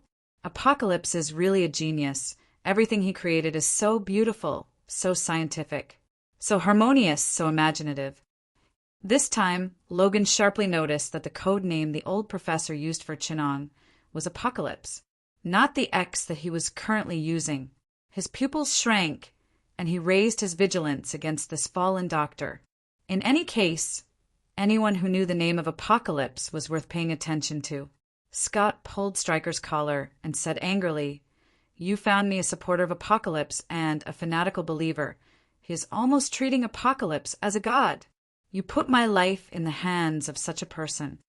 You don't know. Because of this, he is the one who wants to defeat X the most. His victory is incomparably powerful. He wants to prove the perfection of Apocalypse and will do his best to defeat him. If he loses, he will defend his faith. If he wins, he will not let his faith be destroyed in the hands of others." Stryker said calmly. He pulled Scott's right hand hard and gave him a fierce look. Everyone arrived at the top of the tower. A telescope-like device was aimed at the center of Manhattan, and it poked out of the tower like a starting astronomical telescope. Ignoring the confused crowd, the old professor pulled Scott to the eyepiece of the telescope. "You have laser eyes. Do you know how lasers are fired?" Scott had an embarrassed expression on his face, and the old professor looked at his face with a sneer on his face. "Your sunglasses can limit the power of your eyes, but even if you take them off, it's not a big deal. The brightness of a laser is about 10 billion times that of sunlight, and its temperature is higher than the surface of the sun. But this is just a trivial matter for Apocalypse. The laser emitter he made is much stronger than you." The old professor laughed. "What? You don't believe me? The energy of a photon is calculated by E equals hv, where h is Planck's constant and v is the frequency. The higher the frequency, the higher the energy. And the laser frequency range is only 3846 by 10 carat 14 hertz to 7895 by 10 carat 14 hertz. This is a very remarkable value for the Earth. But in the hands of Apocalypse, who is a master in energy conduction, this frequency can be increased by 10 times. As long as you are still transmitting lasers in the air, it is not comparable to Apocalypse, who has reached the pinnacle of space and energy transmission. The old professor saw the laser eyes holding his hands tightly and smiled smugly. Fortunately, you have me. Microscopic particles have a set of energy levels. Particles can only be at one energy level at any time. Particles that transition from high energy to low energy levels will emit a corresponding photon. This is stimulated radiation. And the trigger for this process is another beam of lower energy photon. The old professor sighed. What does this mean? Your laser can stimulate more powerful energy, and all the energy in New York will be prioritized for this particle generator. Come on, show me what you can do. On the steel platform, Chun-Ong saw the lights of New York slowly disappear from the south to the north. Darkness engulfed the land, leaving only the moonlight to illuminate the sky. The demoness expression changed. She pretended to be nonchalant and took a few steps back. I'm tired. Let's talk about the rest tomorrow, she said in a relaxed tone. Chun-Ong looked at her with a smile. Are you sure you don't want to wait? There will be a beautiful laser passing by later. It would be a pity to miss it. Before Demoness could answer, the ground beneath her feet started to crack. Countless nanomachines gathered into a huge ring, flashing with electromagnetic light. All the metal objects around them started to float in the air. The powerful magnetic field caused the energy level of the electrons around them to fluctuate. Lightning started to flash in the air. Chun-Ong stood on the platform and looked at the powerful energy gathering in the distance. A burning beam with heat comparable to the core of the sun. The energy of the entire New York was directed at Chun-Ong. The condensed energy even distorted space and created a strange wave in the gravitational field. It was too late when he saw the laser. It was a speed that humans could not react to, reach, or even comprehend. Even Chun-Ong could not catch up to it. The speed of light was invincible, but humans were not. Chun-Ong had already noticed it from the gravitational field. He had even guessed the method of attack. The electromagnetic field, triggered by the nanomachines, had reached its limit. The laser could be triggered at any time. It was a huge energy field that spanned over a few miles. It formed the first line of defense against the laser. The nanomachines with extremely high reflectivity floated in the air. The semi-transparent gaseous metal soul that had solidified into a gelatinous substance came into contact with the laser. Countless nanomachines were vaporized into free particles. However, they managed to scatter more than 90% of the laser's energy. The laser, which was only 5 centimeters in diameter, suddenly became as thick as a person's arms. The flashing laser and the low-energy particles in the energy field had a stimulated absorption reaction. The huge number of particles transitioned into high-energy particles and balanced the particle field. Before the laser could even touch the tip of Chun-Ang's nose, it was dissolved by the nanomachine's energy field and sacrifice. The nanomachine's particles floating in the air were restraining a huge amount of photon energy. The particle reversal field had reached its limit. The demonic goddess was still in a daze. She watched in horror as a laser that could vaporize steel dozens of meters in diameter disappeared in the air in front of Chun-Ong. She could feel the intense uneasiness and mania in the air. She only saw that Chun-Ong gently pointed at the void in front of him, and a fluorescent light was emitted. It was so fast that even the demonic woman couldn't see it. In the eyes of the demonic woman, there was only a white, blurry light and shadow. Without Chun-Ang's reminder, the strong light that erupted made her suffer. The laser that Chun-Ong activated, due to the loss, only had half of the energy of the laser eye, but it easily vaporized the tower where the professor and the others had stayed. Scott looked at the tower where the upper half of the tower had disappeared, and there was also a shocked expression on his face. The old doctor quickly got into the underground passage. Logan seemed to remember something and shouted, "Quick, go down! Don't stay up there! Hurry up!" He carried the professor in the wheelchair and took the lead in getting into the passage. Scott and Stryker were a step behind, and they saw an extremely terrifying scene. Countless metal torrents, like light, like waves, came from the horizon. They hit the tower and replaced the tower with a metal structure. It was a radar that received radio waves. It was reconstructed by them in the tower. The metal material showed an energy wave state, passing through all obstacles and reaching the place where it was. Countless technological creations. A little skeleton was born from the void, and then countless nanomachines swarmed on it to form a metal structure. Dozens of drilling vehicles were built in this way. A familiar scream came from the sky, and the two hurriedly lay down on the ground. An earth-piercing warhead blasted straight down from a high altitude, drilling deep into the ground hundreds of meters deep, destroying the geological structure.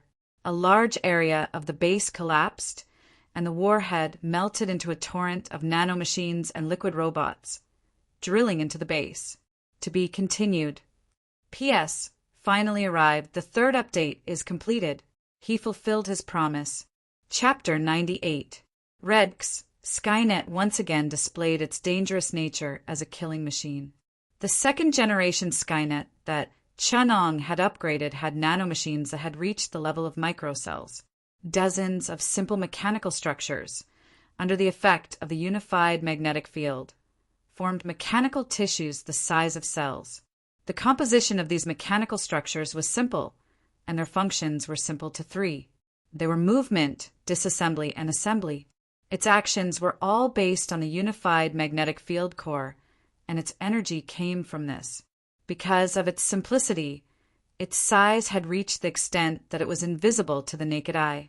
When the nanomachines formed a certain tissue, the functions that could be realized began to become extremely complex.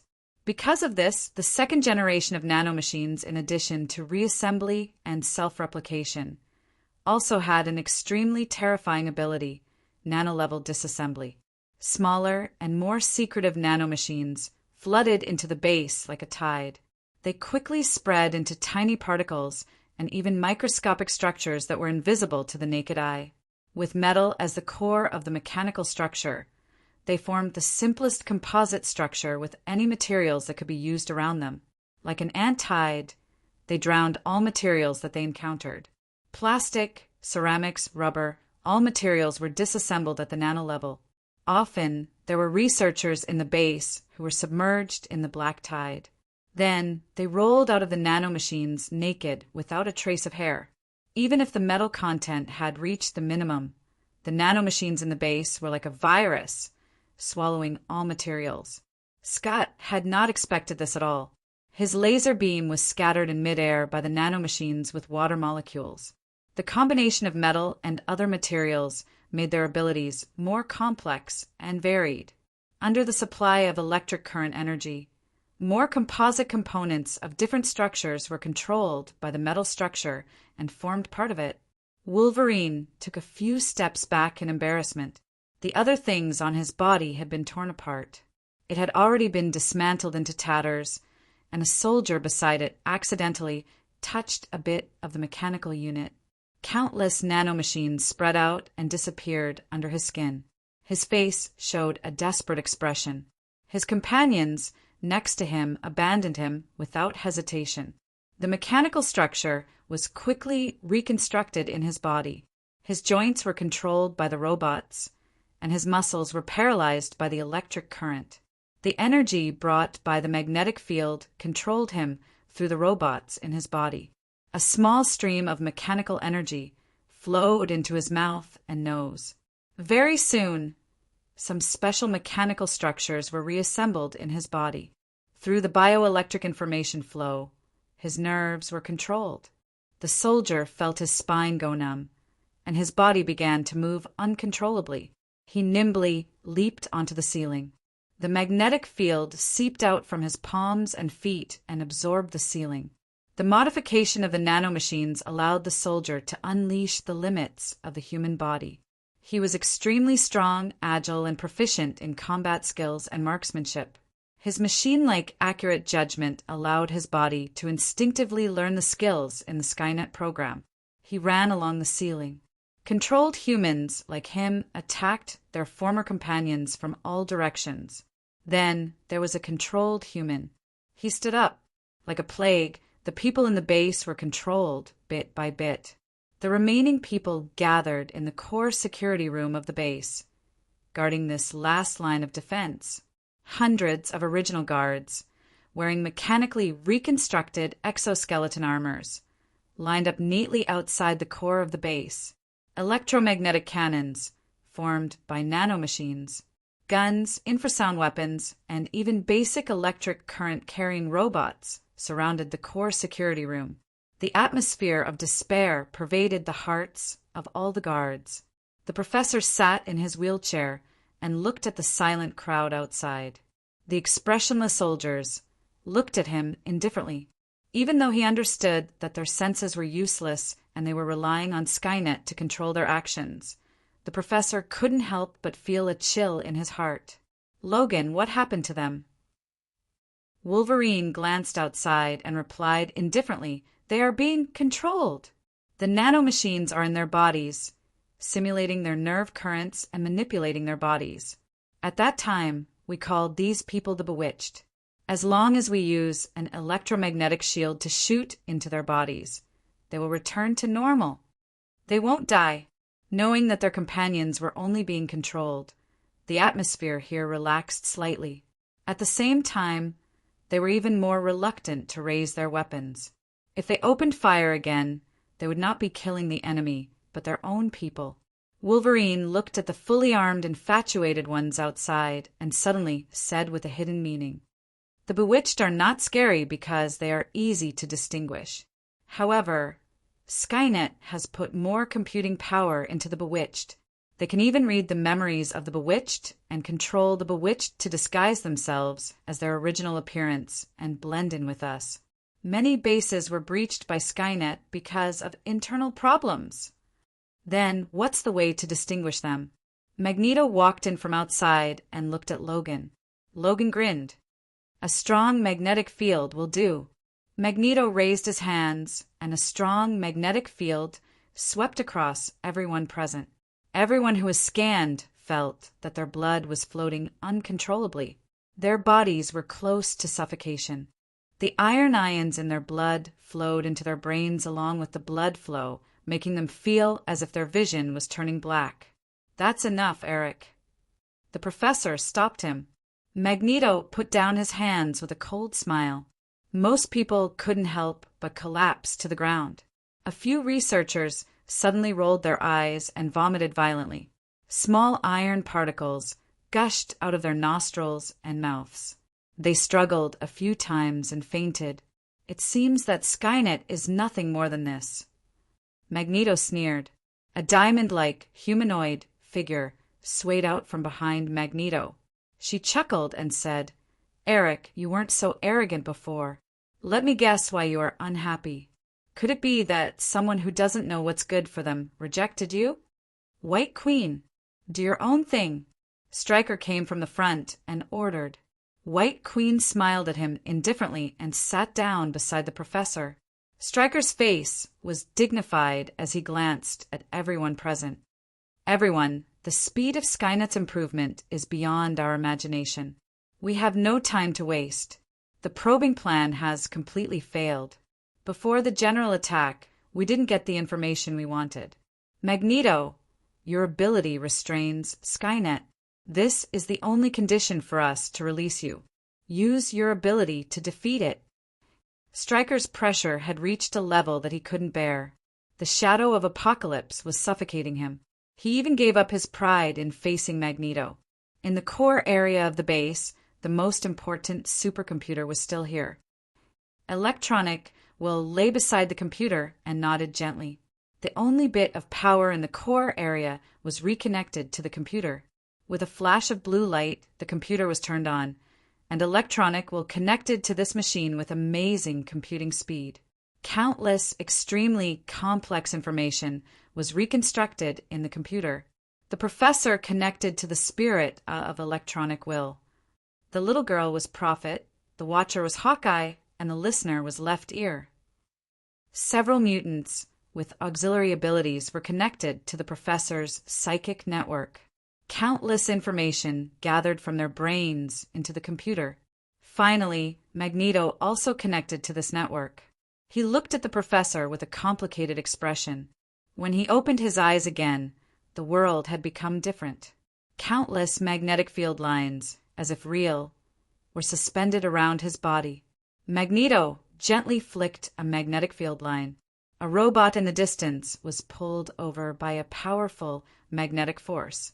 Magneto manipulated the magnetic field line in his hand and tore it into 4 or 5 pieces with electric current and sparks. A robot's limbs were pulled by an invisible field and torn apart violently. It turned back into a fragmented nanoform. On the ground and in the sky, Magneto had never felt such dense and powerful electromagnetic force. The most subtle magnetic field could be detected by him, and the most powerful geomagnetism could also be affected by him. Everything between heaven and earth was replaced by countless public notices and numbers.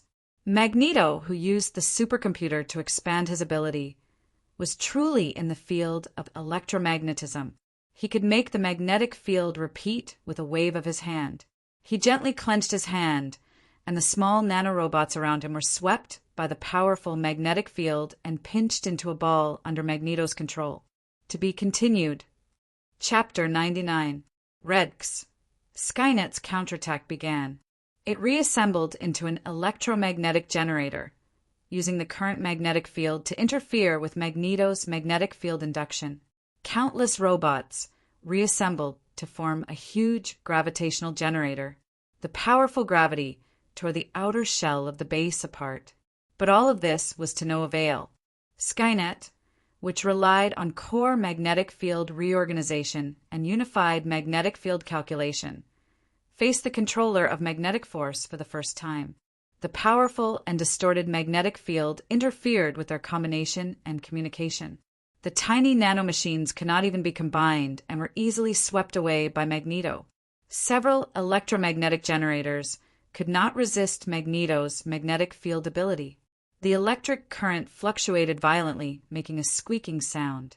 The remaining nanomachines fused with the electrical generator, and a more delicate, more efficient structure was reassembled. The battle between Skynet and Magneto on the magnetic field had begun. Powerful magnetic field fluctuations formed between them. Twisted ball lightning, jumping electric sparks. The iron made by Magneto was twisted and stretched in the magnetic field, ravaged like dough. Powerful energy accumulated in the air between the two. A little electric current wrapped around Stormsword's hand. She stroked the jumping fire snake, and the energy in the magnetic field moved quickly with her stirring. Stormsword, who was also connected to the professor's mental network, jumped lightly between Magneto and Skynet, manipulating this powerful energy. The air that was flickering with electricity started to vibrate violently, and a powerful storm formed between them. Lightning and thunder, together with a whistling wind, twisted into a crazy thunderstorm, wreaking havoc in the open space. Hundreds of millions of volts flowed wildly, sweeping across the land, setting off a terrifying electric storm. Under Lady Stormsword's control, it gradually expanded. In the sky, dark clouds began to accumulate, and hurricanes and lightning spread from the earth to the sky, expanding to a range of tens of miles. The laser eyes, under the instructions of the old professor, used lasers to evaporate all visible water molecules, and air, violently rubbing in the magnetic field, releasing powerful electric energy. Stormsword gently touched the ground under her feet, riding the wind, and was sucked into the hurricane. Suddenly, a series of double images appeared in Magneto's eyes. These things seemed to happen after tens of seconds. He did not hesitate to take a few steps back. Then, Thor descended on the earth, and the crazy silver swept across the land. Countless bolts of lightning, densely spread, intertwined into chains and networks, destroying everything in it. Even Skynet could only resist for a moment in the crazy entanglement of lightning. He lost all motivation. Any structure of order was mercilessly destroyed by the electricity. The raging wind tore apart its remains and swept it up into the sky. The mad storm grew larger and larger. Magneto controlled the magnetic field to accelerate the movement and friction of the molecules, making the lightning even crazier. Coupled with the high temperature created by the laser eyes, the storm controlled by Lady Storm's word became even stronger.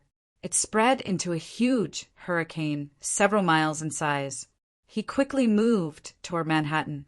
Magneto, wearing the metal armor, flew into the storm, and the violent clouds made way for him, revealing the calm eye of the storm. Lightning flashed across the sky, and strong winds swept across the ground. The hurricane carried an unparalleled might as it swept towards the throne of steel in the center of Manhattan. The professor controlled the wheelchair and followed it worriedly. Chunong stood on the high platform. The corner of Xiao Chen's clothes fluttered in the wind. In the distance, the huge cloud pillar that connected the heavens and the earth was approaching at a speed visible to the naked eye. The wind gradually grew stronger. Demoness looked at Chun-Ang's calm face, and a rare hint of annoyance appeared in her heart. This is Lady Storm's word. Thanks to you, the government gathered hundreds of meteorologists to build a model of the storm.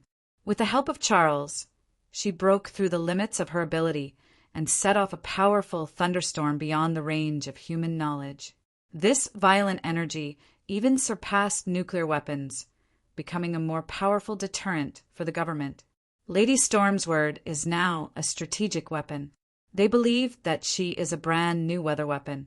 They are developing equipment for her to control the global climate, making climate change a powerful weapon for the United States.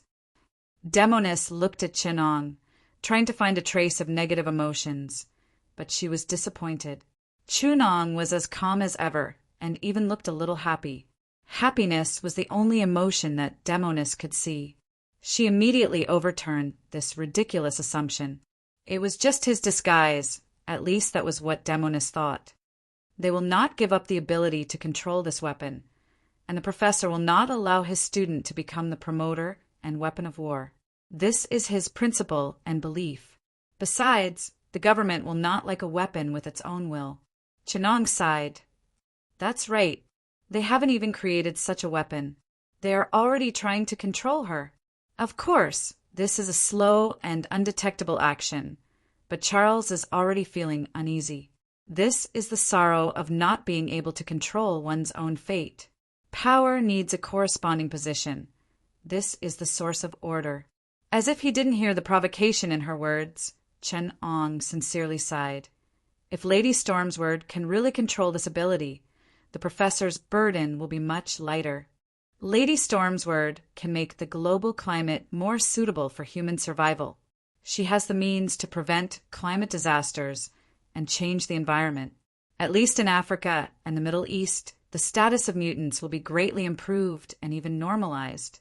Agricultural countries will maintain a gentle attitude towards X-Men, transforming deserts and wilderness, and adjusting the global climate balance. This is the contribution that mutants can make to the world and the true path to peace. Chunong was like a true pacifist, truly happy for this. This made Demoness feel ridiculous and absurd. A madman who tried to destroy the world also had such a compassionate side. It would be a big joke if it was said out loud. But this is also a path full of thorns, a power that is beyond control, ambitious people who spy on this power all the time, living in politics and calculations all the time. Charles has really paid a lot over the years. Chunong sighed. Demoness had an indescribable feeling in her heart. Was it guilt or reluctance? Her eyes were a little sore, but she still restrained herself from showing this emotion. A peerless madman is actually worried about world peace in a time of crisis. I've never heard of such a thing. Aren't you afraid of being laughed at? Demoness held on to the railing and stabilized her body. The strong wind had made it difficult for her to stand. I am me. No matter what I do, it's always others who take care of me. I don't need to consider other people's opinions. Besides, this really isn't a crisis. The huge storm had begun to touch Manhattan. In the sky above the huge bay in the northeast corner, the hurricane sucked out a large amount of seawater, setting off a huge wave more than 10 meters high. The tsunami hit Manhattan. Chun-Ong stood in the wind, mixed with seawater, a few meters in front of him, was blocked by an invisible force. The electromagnetic generator under Chun-Ang's body released a powerful energy. The air in front of Chun-Ong twisted slightly, and extremely condensed gravitational lines extended from the ground to the sky. Within dozens of kilometers, the air trembled slightly, and the powerful electromagnetic energy extended from the gravitational lines, disappearing into the void. The huge gravitational tide between the Earth and the Moon began to distort. An invisible anomaly appeared 800,000 meters above Manhattan. The Earth's rotation was like a huge force, a space spring, slowly winding up. A huge gravitational anomaly was brewing. Between Chun-Ong and the storm, a distorted space was sucking in seawater. "What are you doing?" Demonis saw a huge funnel forming in the air. The distorted water made her feel extreme danger. She could not help but ask Chun-Ong, "Any substance will be affected by gravity.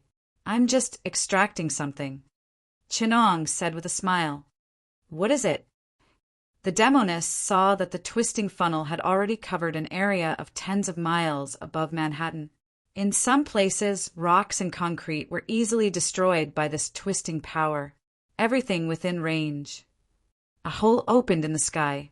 New Yorkers were surprised to see the shadows of stars in the sky. The side of the sky that faced the universe became dark and deep. The sun sprinkled down strong ultraviolet rays. The intense sunlight made everyone feel dazzled and hot. Lady Storm's word and her gigantic storm were swallowed by this opening. In the exosphere, more than 800,000 meters above the ground, the gravitational deformity unleashed its distorting power. The gigantic rain clouds and storm in the air were swallowed by the gravitational deformity, and a massive amount of water molecules were sucked away. The distortion of space caused everything here to be pulled 800,000 meters above the ground. When the gravity returned to normal, the storm had already disappeared. Chun-Ong had only folded 2 parts of the atmosphere and changed the environment of the storm. The storm stirred the charged particles in the exosphere. Lady Storm's word and Magneto were carried to an altitude of 800,000 meters. The charged particles had been stimulated by the thunderstorm and had undergone intense changes. An unprecedented thunderstorm was brewing. The horrifying energy was manic and disorderly. As long as there was a primer, this unvented energy could tear Magneto and Lady Storm's word into pieces and vaporize them into particles. Lady Storm's word was sweating profusely as she tried her best to control the violent energy. Magneto was helping her to calm the magnetic field here. With the protection of the magnetic field and the storm, the two were not afraid of the environment here. However, when Chun-Ong appeared in front of them, their breathing almost stopped. They were like people standing on the roof of a warehouse, and Chun-Ong happened to be holding a torch. Chun-Ong only needed to slightly twist the gravitational anomaly, and they would be blasted into an ionic state by the violent energy here.